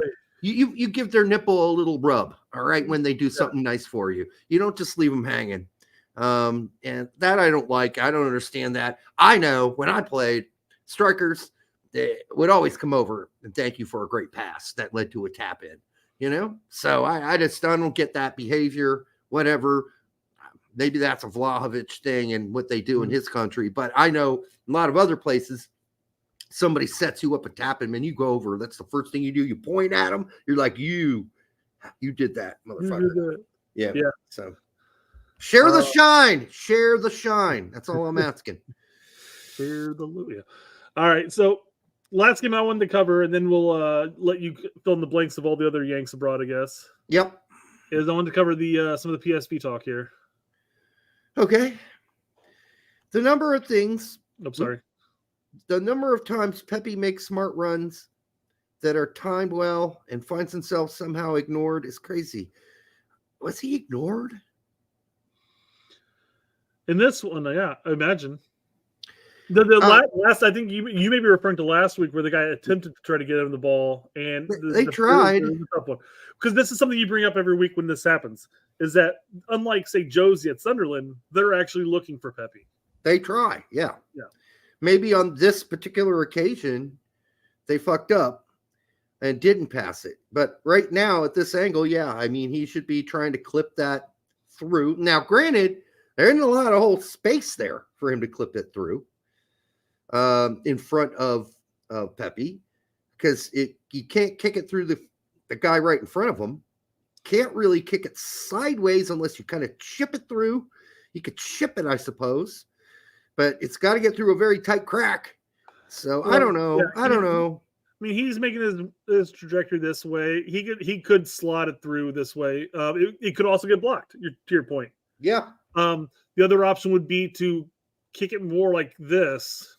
Yeah, that's not an easy. That would require him to really cut in there. Yeah, the guy takes away from momentum going towards goal. Exactly, and the guy Utrecht guy is more likely to get there before he does. Because look at the space he's got to cover sideways. It's a lot of space to get there. So right now, the only option here is to kind of see if you could chip it through the crack between the two Utrecht players and get Pepe the ball. But I don't think anybody's purposely ignoring Pepe. I don't think so. By the way, Utrecht played an extremely impressive fucking 90 minutes versus PSV. And Booth, I would have liked to have seen him continue to play. They yanked him off when they yank him off? I was kind of surprised. 67th minute. And it could be fitness because he's not been playing that much. But I would like to see him play the full game because I thought he didn't do much in the first half. But there were moments where he was close to being involved in something special. And I don't know. I'm still hopeful that Booth gets his. That he was instrumental in the pressure that caused. He was helping in the goal. So he fucked Dest up, man. He ripped the ball straight from Dest, and that's what led to the Utrecht goal. That was all Booth. So I got a Instagram from Taylor Booth here. Who said, "Imagine this in Instagram, not 100% positive, but he posted a picture." Oh, they had other moments where they clashed. He goes. Missed you too, bro. I like it. Yeah, at one point, Dest tackled him, like literally. They think this is the incident right there. And then Utrecht got a free kick out of that. And then later on, Booth picked Dest's pocket, which led to the Utrecht goal. Dest, other than that, had a pretty good game. But I say that, and I also have to say, most people on PSV did not have their best game. Tillman had some moments, Dest had some moments, but nobody played spectacularly. Noah Lang came in, he didn't look that good. Like nobody played that great. And that's why this ended up a 1-1 game. I will say Utrecht played well. They did. So you might even say they deserve more than a tie. But that is the biggest challenge I've seen PSV take this season from another team. So, and that's good. Utrecht is on a roll right now. And that's good for Taylor Booth because at the beginning of the season, they looked like dog meat. So, all right. Should I cover the rest? Yep, cover the rest. All right. Pulisic, 75 minutes. Musa, extra time, got 2 minutes. Again, I mean, Pulisic's playing really well. He didn't do anything horrible. He didn't do anything spectacular. They did get the win as after Pulisic was taken off, I believe. It was an okay game. I think I want to see him get back to scoring goals, though. Yeah. That's what I want to see. They can't all be bangers. So I know, yeah. And that's one thing. We'll tune into games and you'll watch it and you'll be, it's kind of boring. This is hoping for more. Leao, however, needs to work on not being a greedy fucking bastard. That's still a problem he's got. Is that something he said at the beginning of the season? Is that he's going to be working on not doing that? I was hoping he would work on it, but he doesn't seem to work on it. So there you go. I mean, not in the sense where sometimes I see guys wide open, and it's maybe not that he's not greedy, but he never lifts his head to see if anyone's open. He just puts his head down and he dribbles. And that's not greedy. Maybe that's a lack of vision. It depends on the position he gets the ball. Because like if he has the entire left side to run down, he does it. But when they're up in the attack and he's in and around the box and he gets the pass to him, at that point he has to pick his head up because he doesn't have anywhere to run to. Yeah, you have to. Sometimes I think he crosses it blindly. Honestly, Turner went 90 in a loss. Some people are saying that first goal's on him because he didn't set the wall up right. I was saying he set the wall up right, and then Tony moved the ball twice, and he moved the fake magic spray along with it, the ball. That's on the refs. I agree. People saying that's the referee's job to fix that. It ain't. But Matt Turner's got to be aware that people are fucking around. Well, at least on the first move, he did actually go back to his post to look. Yeah, and he said it was okay. But you'd be what I'm also surprised at, if you're the end guy on the wall, you usually turn around. You look at the ball and usually turn around to look where the post is to make sure you're in the right spot. The plain fact of the matter is nobody figured it out. Nobody saw it. Well, how come nobody from the wall? How come nobody from the wall pointed out that he moved the ball he's moving over? Somebody. It was more than half a foot. It ended up being a full yard or more. Was it really? Oh damn! I didn't see the second move. I thought it was like a. No, I mean he kept moving it, and then he moved it again, and it's like okay, the first time was a foot and a half. The next time was another foot and a half. That's 3 fucking feet. That's a yard. He moved the ball a fucking yard, and nobody called it to the ref's attention from the wall, and they should be paying attention to what Tony's doing. And anyhow, that has to a little go on Turner because it's his job too. Although, once he's behind the wall, he can't really see what Tony's doing. That's kind of a problem.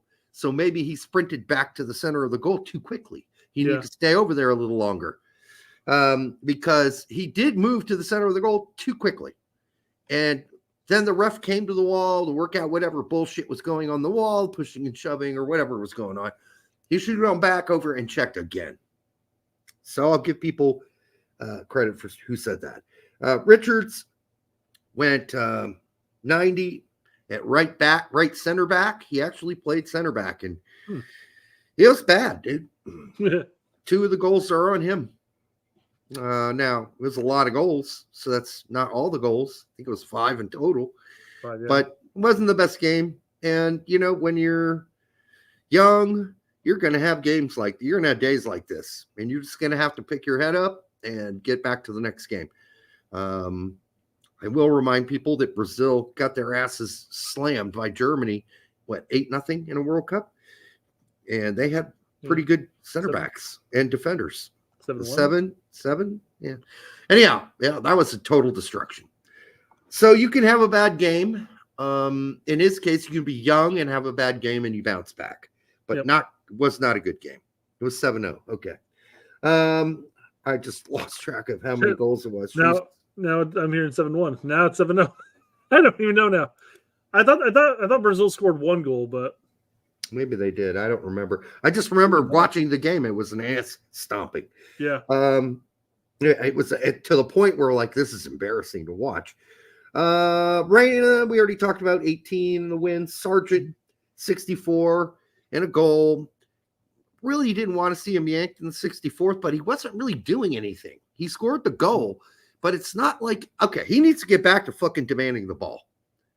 He played more like past Sargent, like kind of pussyish, not demanding the fucking ball. And too much of his top playing time after the goal was him not touching it. And that just can't happen for Norwich. And they're looking for him. Norwich guys are looking for him. So he's got to either get open. He's dropping way too far back in the defense. And he's like sometimes the 4th or 5th guy to arrive in the box. What the fuck is that? Josh, do your job. So I had no ability to see in that game, so I only saw the Josh goal, and that was it. Yeah, it's very frustrating to watch. I didn't even watch the whole thing, but I can tell you that. How do you have it? How did you get it? Pirating? You selling the 7 Seas? I don't know. I don't know how I watched that one. Was it on ESPN? Question. No, it wasn't. I didn't think it was. It's not on. It was not on ESPN. Oh, no, was it on? I don't know. That's a good question. I'll have to go look up how I saw that. Maybe I only saw chunks of it. That's a good question. Could have been. It's got to be more. I saw either an extremely long highlight footage, or somehow I pirated it. Maybe somebody did in every touch or whatever. I don't know. Could have been. But I watched so many games. I'm just losing track. Reggie Cannon went 90 at right back for QPR. I don't know where the hell. Maybe Greg put in a good word for him. No, he's been playing right back. He's been playing right back. He's been starting. Yeah. Kelman's the one that's been missing lately. I don't know why I was still assuming he was still playing kind of like a right center back instead. But no, that was he's not winning seasons. Right back, and they win, and it's a win they needed. They're near the bottom of the table, so that was a big win for them. Gooch got 20 for Stoke and a loss. Brooks, second game in a row that he's been benched.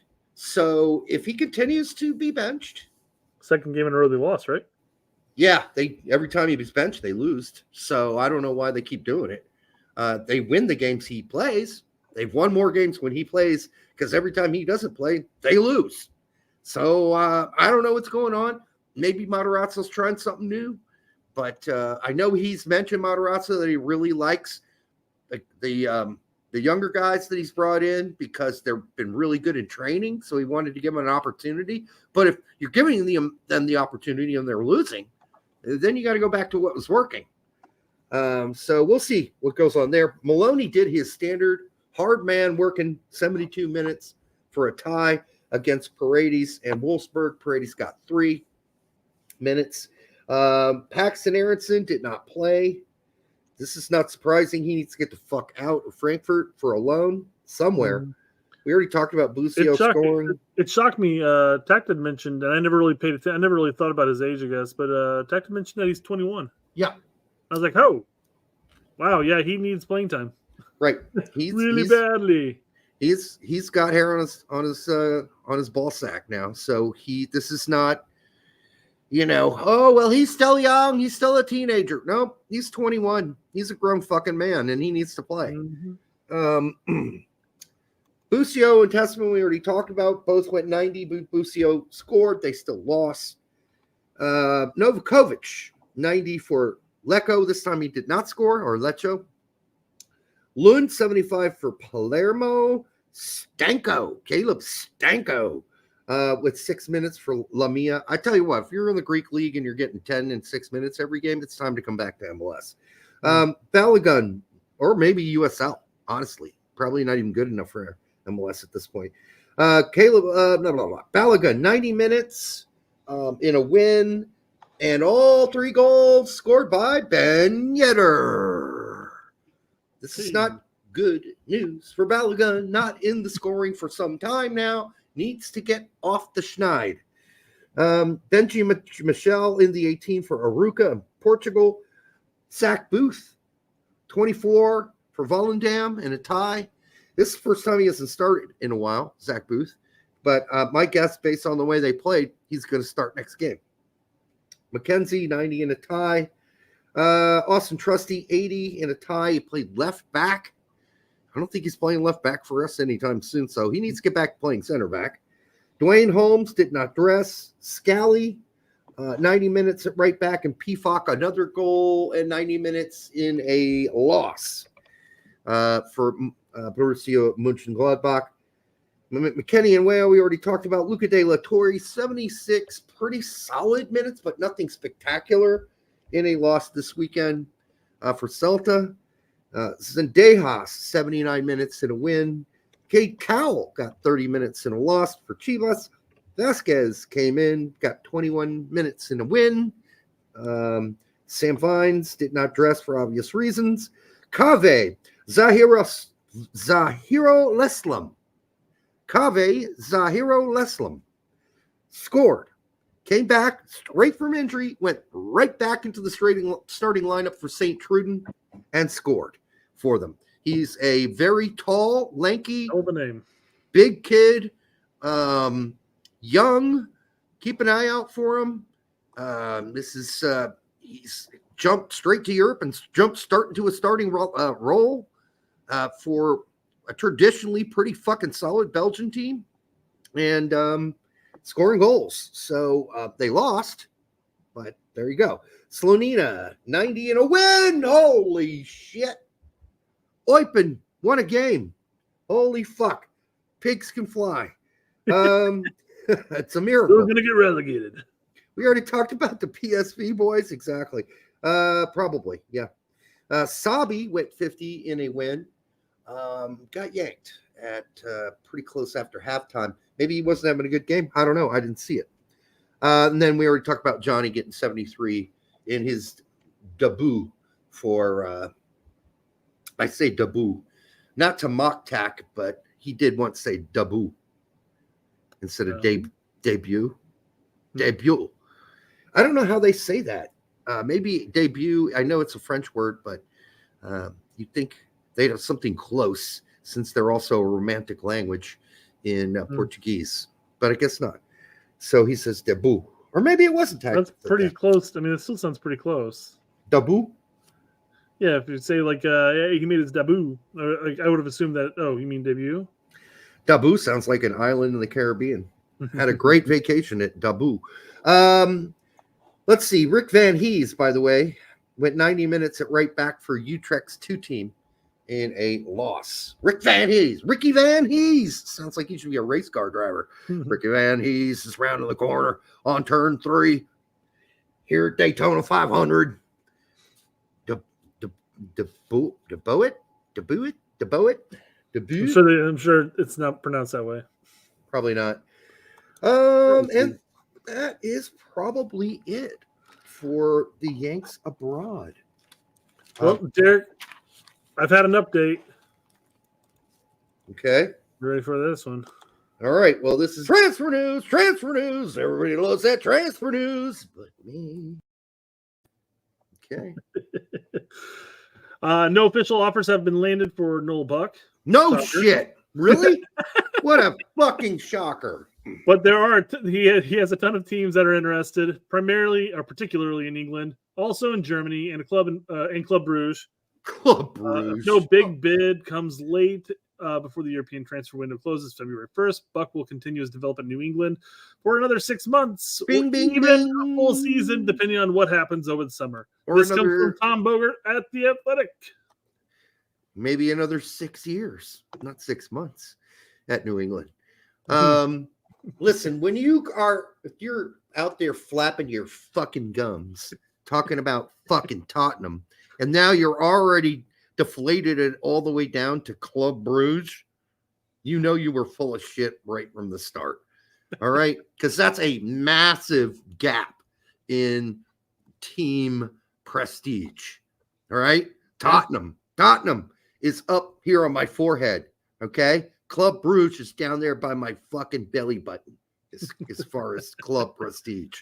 All right? A club quality. So, and club spendability. I wouldn't waste my time going to Club Bruges. I really wouldn't. I wouldn't. All right. Not great history there. Put it that way. I mean, I feel like that falls on the players too. Who are big players there? We had Horvath and Otis Howie. So I mean, it's not like the greatest track record of American players present. Yeah, I mean that's true, but in the same sense, it's also Horvath, true that Otis Howie fucked himself. That's what I'm saying. Well, Yeah. I don't want to lump Horvath in with Otis Howie in that sense. Horvath was a consistent bench warmer that saw occasional minutes. That's not credit for him to staying around as long as he did there, I guess. But, Right. So it's a bit different, but yeah, the track record of going there and playing, not good for us right now. No, not good. All right. So anyhow, that is it for this week. Make sure you start watching. No, it's not. There's the main topic ahead of us right now. Oh, yeah, the fucking game. Yeah. All right. U.S. national team versus Slovenia. Okay, where did my card go with all the players on it? Here they are. You need a card to remember who you want to talk about. So, if you've paid attention to Twitter at all about this game, there are a lot of people that are great. The hyperbole. Hyperbolic arguments. Hyperbole. Yeah. Hyperbole. Yeah. Where people are like, "Oh, this is Camp Cupcake. It doesn't mean anything," and then we lose. Fire Greg Berhalter. I'm sure there are some people out there that have this train of thought. That's it. Well, Probably Fire Greg Berhalter is Fire Greg Berhalter.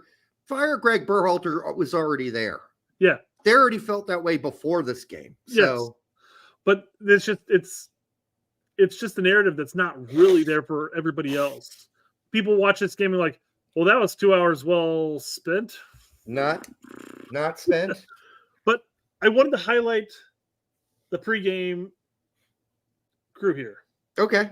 Something that they said, like, was eye-opening. I had to rewind it, I had to record it and all sorts of stuff. You mean they weren't full of shit like Fox?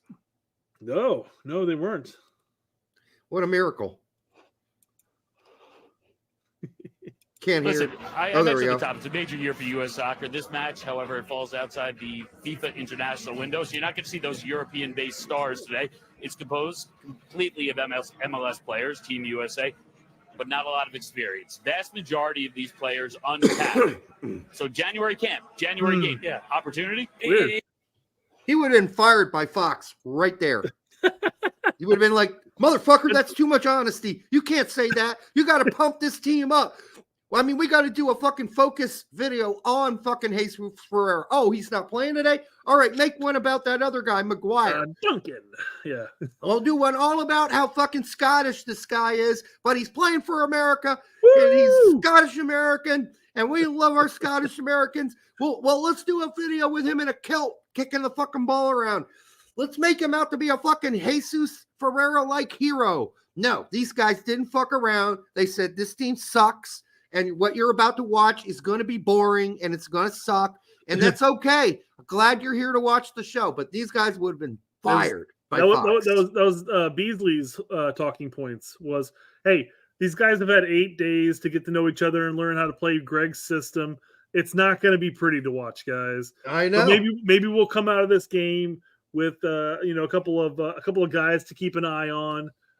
It was like, oh, this is refreshing. This is amazing. I can't believe it.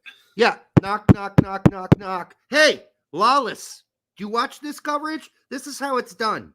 You don't fucking bullshit the audience. You don't treat them like they're a bunch of fucking half-wit morons. You tell them the truth. You tell them this is a C team. This is a D team. It's not going to be pretty. It's probably not going to look very good. Thank you for showing up, but don't expect anything too spectacular. No fireworks will be shooting out of your asshole tonight. Your dick will not fall off tonight. This is going to be a boring game. Your dick will be completely flaccid, and that is fine. That's what we needed, some fucking honesty from Fox and Fox coverage. And we didn't get it because we got yappy, yappy Lawless, and we got yappy, yappy Stu Holden, yappy, yappy, yappy. And none of them would tell the truth. We have the transfer news with all the fireworks and stuff like that. I think we need to have a Lawless segment where we do a Lawless segment, and the firework is actually coming out of his butt. Well, we could do that, or going into games like this, we could have like a dildo which starts out hard and then shrinks and becomes flaccid and small, and it like it's been in shrinkage, like in reverse from hard to soft. I was in the pool. No. I was watching U.S. Soccer beat D team. What did you expect? It's shrinkage, automatic shrinkage. Yeah. All right. At least these guys were honest. Good for them. All right. Do we want to cover the game at all? Because apparently Max Breda said you're not allowed to bitch about the game and then cover it at the same time. You can only do one or the other. Like if you bitch about Camp Cupcake, then you can't cover it. Isn't that kind of what he said? Exact word. He has an exact phrase, and he's not doing polar opposites. But I'd have to go back and look. I don't want to put words in his mouth. Sound like he's busting on Pete, right? Yes, I actually sent that to you. I said it was a low key, just low key jab at Pete without mentioning names. At least I thought so. I think what he was saying, if it's so unimportant, then why cover it? Yeah. Well, when we got to cover it. Yeah, we got to cover it. I mean, that's what we do. That's what we do. I mean, he knows that. I mean, he knows that the game is overall quite frankly, it's kind of meaningless. And they even talk about it in this broadcast. That was another thing they talk about, where they're like, I think we're getting to a point where this type of window is not even necessary. And I thought the broadcast was going to go into talking about how it should be a youth call up from MLS, like you're calling in all the U23s basically, and you're playing a U23 team. No, I mean there were a lot of U23s on this lineup. Yeah. But I'd like to see an all U23. I think that would be fine. Or otherwise just write it off. Just let's not do this anymore. It's jackassery. And at least Max said it's not worth it any longer. These guys are basically saying it's not worth doing this any longer. Casey Keller saying it's not worth doing this anymore. But we still got Jimmy Conrad out there saying, oh yeah, this is really important. This is how I got my start. Well, Jimmy, that was many years ago when lots of MLS players still had a shot to make the fucking U.S. men's national team. Those days are long gone, Jimmy, and I can't wait till you're on the show because I'm going to bust your fucking balls for saying that on your show. I hope most people who watch our show know at this point that when we say stuff like that, we're going to bust your balls and you start getting on people. It's all meant that, hey, you know, we're gonna like you said, bust your balls, but it's all in good faith in the sense that we're not trying to piss you off. No, we're gonna have a good time busting your balls, just like when you came on the second time after we hadn't had you on for 7 years, and I called you out and said, remember that time you said formations don't matter? We had a good fun talk about that, and we're gonna have a good fun talk about this too, because saying that this camp is just because it's almost like Landon Donovan saying Pulisic needs to come back to MLS because that's what I would have done. Well, you know, Jimmy Conrad is like taking this internally. He's personalizing it to the point. Yes, it was good in your day, Jimmy, when half the team were MLS players. That's not the case anymore. None of these guys have a dick's worth of fucking chance of making this team except for the guy we already knew that does, and that's Miles, and maybe a goalkeeper or two. All right, but other than that, it's just not. We talked about the whole like, do they stand a chance in 2026? Because we talked about that in the previous show, I think. Right. So let's talk about the limited positives that we did see in this game. Obviously, the lowest ranked, and I'm going to pull this up when we talk about this, I guess. The lowest rated player on the starting pitch outside of White. I think White was the lowest on FootMob, was the lowest rated player. Let's talk about Luna, who was the second lowest apparently. Well, again, it's FOTMob, and they're made up of a bunch of fucking half-wit dipsticks. So, of course, they got it wrong. Luna was far from the second worst player on the pitch. He's one of the best players on the pitch, along with Esmir Baraktarovic. Yeah. All right. That kid shows some serious potential there, that Baraktarovic guy. Esmir, I'm going to call him Esmir because that's a lot easier to fucking say. Schulte fucked up because really at that angle, that should not have been a goal. But other than that, he was fine. Dewan Jones, nothing spectacular. Shaq Moore, pretty fucking horrible. I mean, I would probably list them no higher than 6. I mean, Moore would be lower than that. He'd be much lower. He'd be, I don't know. And look at this formation. 4.5 or something like that. Look at this formation these fucking nitwits came up with for this game. Yeah. Shaq Moore's going to play left center back, and Dwan Jones is going to play right center back. That doesn't even make fucking sense. Neither of them ever played any sort of back three like this ever in their lives. You're going to do this now? Now, if you're telling me Zwatsky doesn't usually play center back, I'd say that's probably true, but apparently he's played some in his career, according to people at US Soccer. So not a big fucking surprise. Going to transfer market, you can see he's played center mid, he's played center back. Exactly. Those big ones. So, I mean, for them to come up with this as their formation, you got to be smoking some serious goddamn weed, because Kamungo ain't playing that tucked in like that either, by the way. Yeah. And you're not having nor on that side. Atencio, and who they got playing right wing back? Tillman, and is going to play right wing back. He's never played that fucking position in his life. What a joke. These guys are fucking idiots that run this. It's the most useless app ever. All right. Yeah. Swatsky was fine. I guess he wasn't great. Robinson, not so great. No. Swatsky was great. Oh, he was the best player on the pitch, apparently. Well, arguably one of the best players, yeah. I think he was listed as the second. We're going to bag on Foot Mob. I'm going to keep calling it Foot Mob for the time being. All right. They had him as listed as the second highest rated player the entire game. Joke. I'm going to call them Rot Mob from now on. But they fixed it. Eventually, they fixed it. Oh no! Sorry. This was in comparison to the team that was beating us 1-0. Wow, they were garbage, huh? Yeah. According to Fot Mob or Rot Mob. 76 minutes when they finally fixed it. Aiden Morris had an okay game. Muskie has the highest rate. Atencio was okay. Tillman had moments, but he also said some shitty moments. Luna, I thought was pretty good. Kamungo, oh my God, that giveaway that led to the goal, that's all on him, dude. Like, pull your fucking head out of your asshole. It was more like grow a pair, man. The guy literally just pushed him aside slightly. He's like, Yeah, dude. You can call that a lot of things, but that's like being completely unaware of your surroundings and then getting totally mobbed. Like, pickpocketed in daylight, right? Brian White did nothing. He might as well not have been there. McGuire. Also, the only thing about White that I noticed that entire game is he actually has a bit of pace. Outside of that, not enough there. But that maybe is not all on him, because we were playing some fucked up, weird ass soccer. Mm-hmm. Shit, I could not. Like, if the whole intent of Greg Berhalter was that, I'm going to play such a fucked up system formation too and set up, Derek's going to be fucking flabber. He's going to be like, I have nothing to criticize me on, because he won't be able to figure out what I'm doing.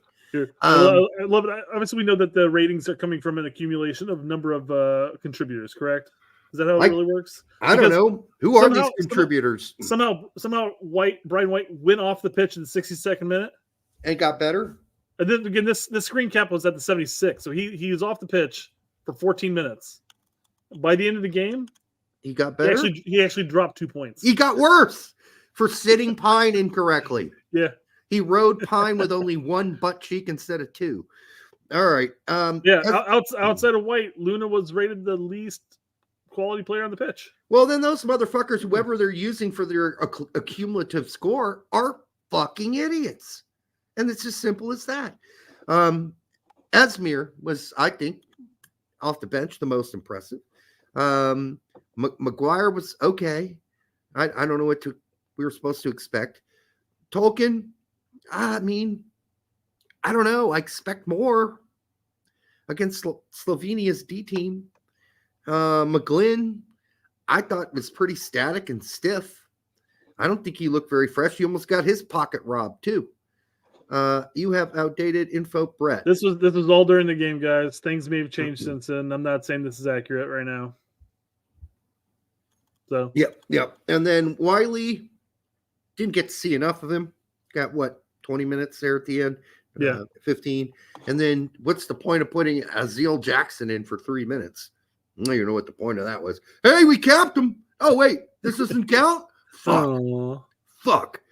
So anyhow, I don't know what to tell you folks. We played some weird ass fucking soccer.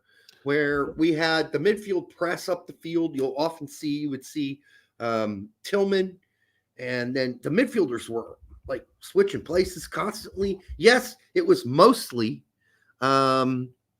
Morris coming back to get the ball, but we saw Tillman do it. We saw Luna come back and get the ball.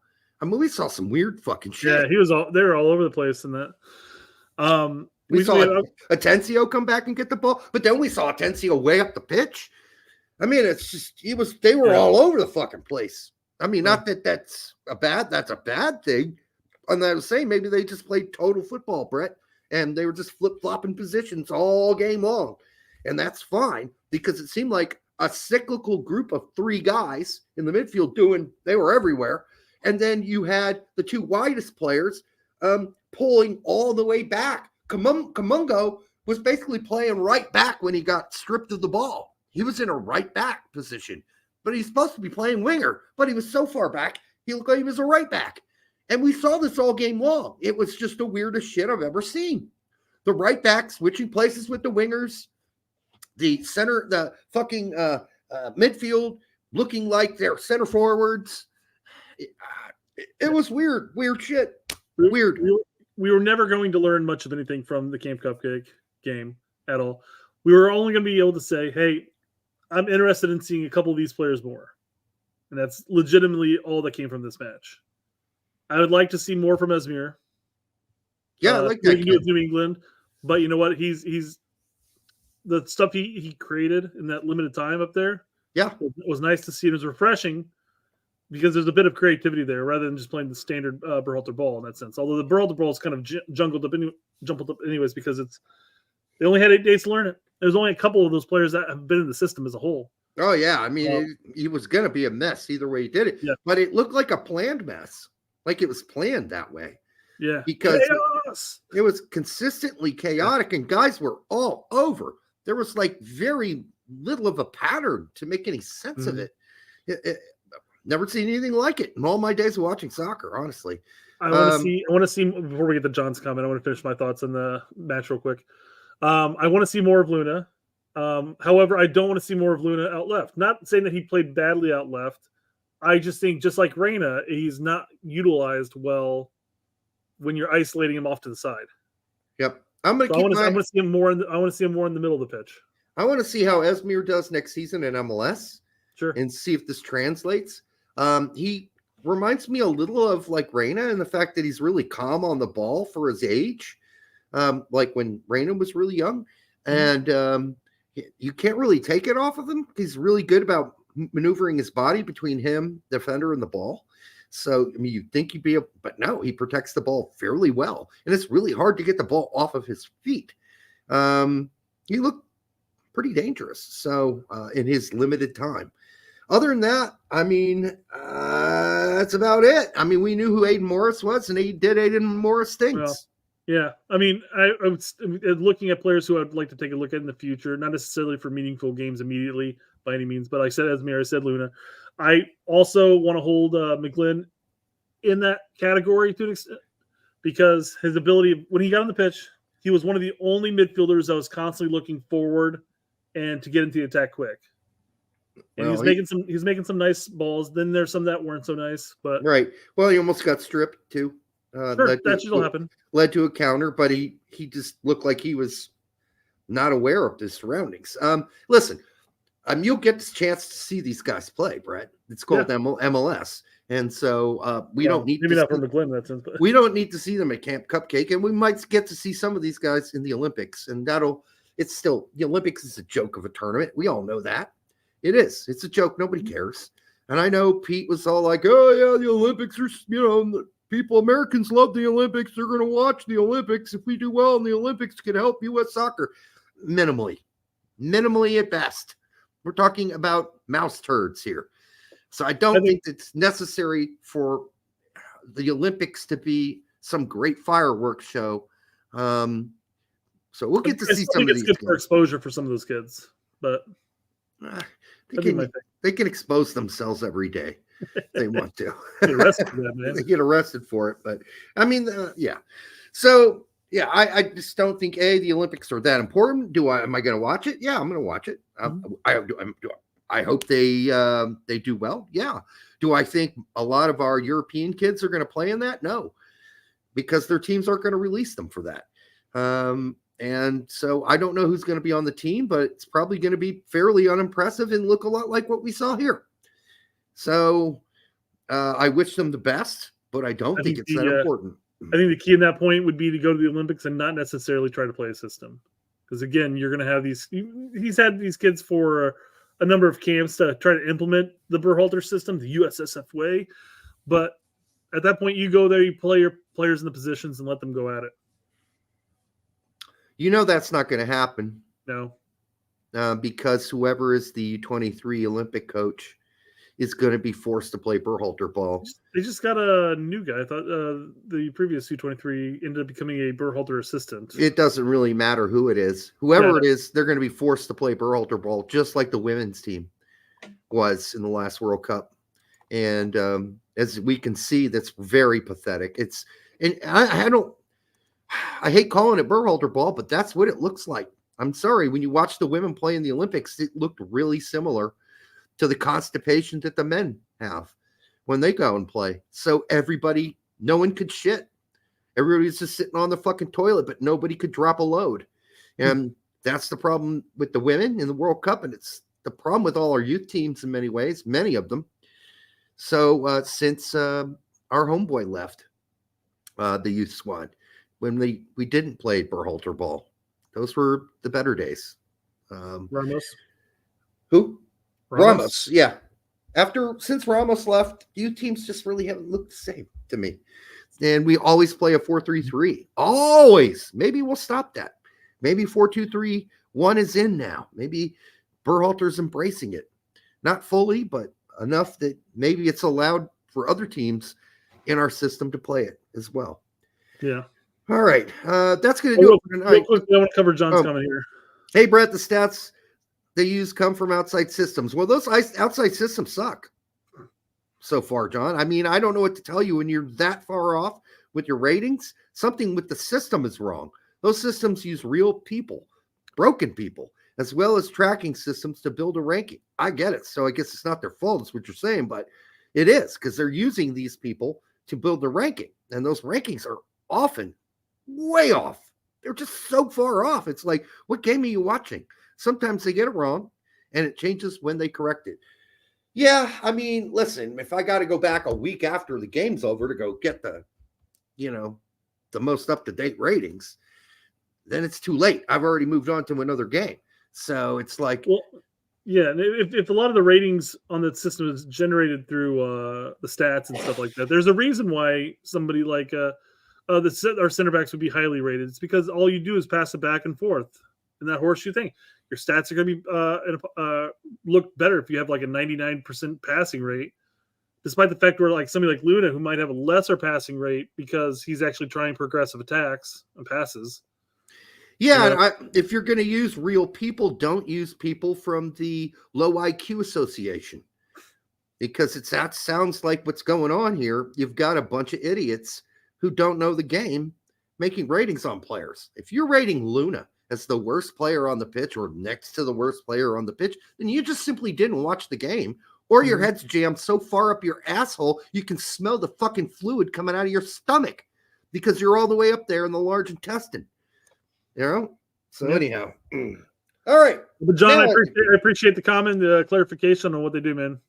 We got 2 other shows to do tonight that aren't going to be live. They're going to be normal shows that we're going to do. So check those out. Make sure you go visit the video section on occasion, because we're going to be doing some side shit here and there. So we're going to do a couple of those, I think, tonight, and those should be up throughout the week. And we'll be back Thursday, of course. Before we leave you, thank you. Make sure you like, subscribe, share it with your grandma. If grandma's dead, I apologize. My grandma's dead. Hey, I'm there empathizing with you. Do not get tattooed freckles. And if you want to fuck your cousin, move to Kentucky. All right. Until the next time on the Straight Red Card, we love you.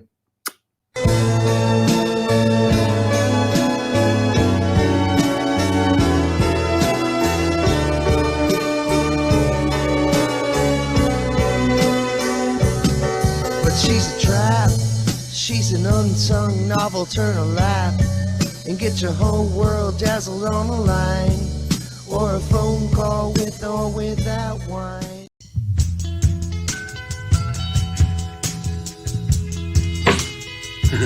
That hurt. Then what is this thing? Gio should never play for US men's national team again because of the action of his parents. What an idiot! Oh! What type of Muppet does this? Muppets. Absolute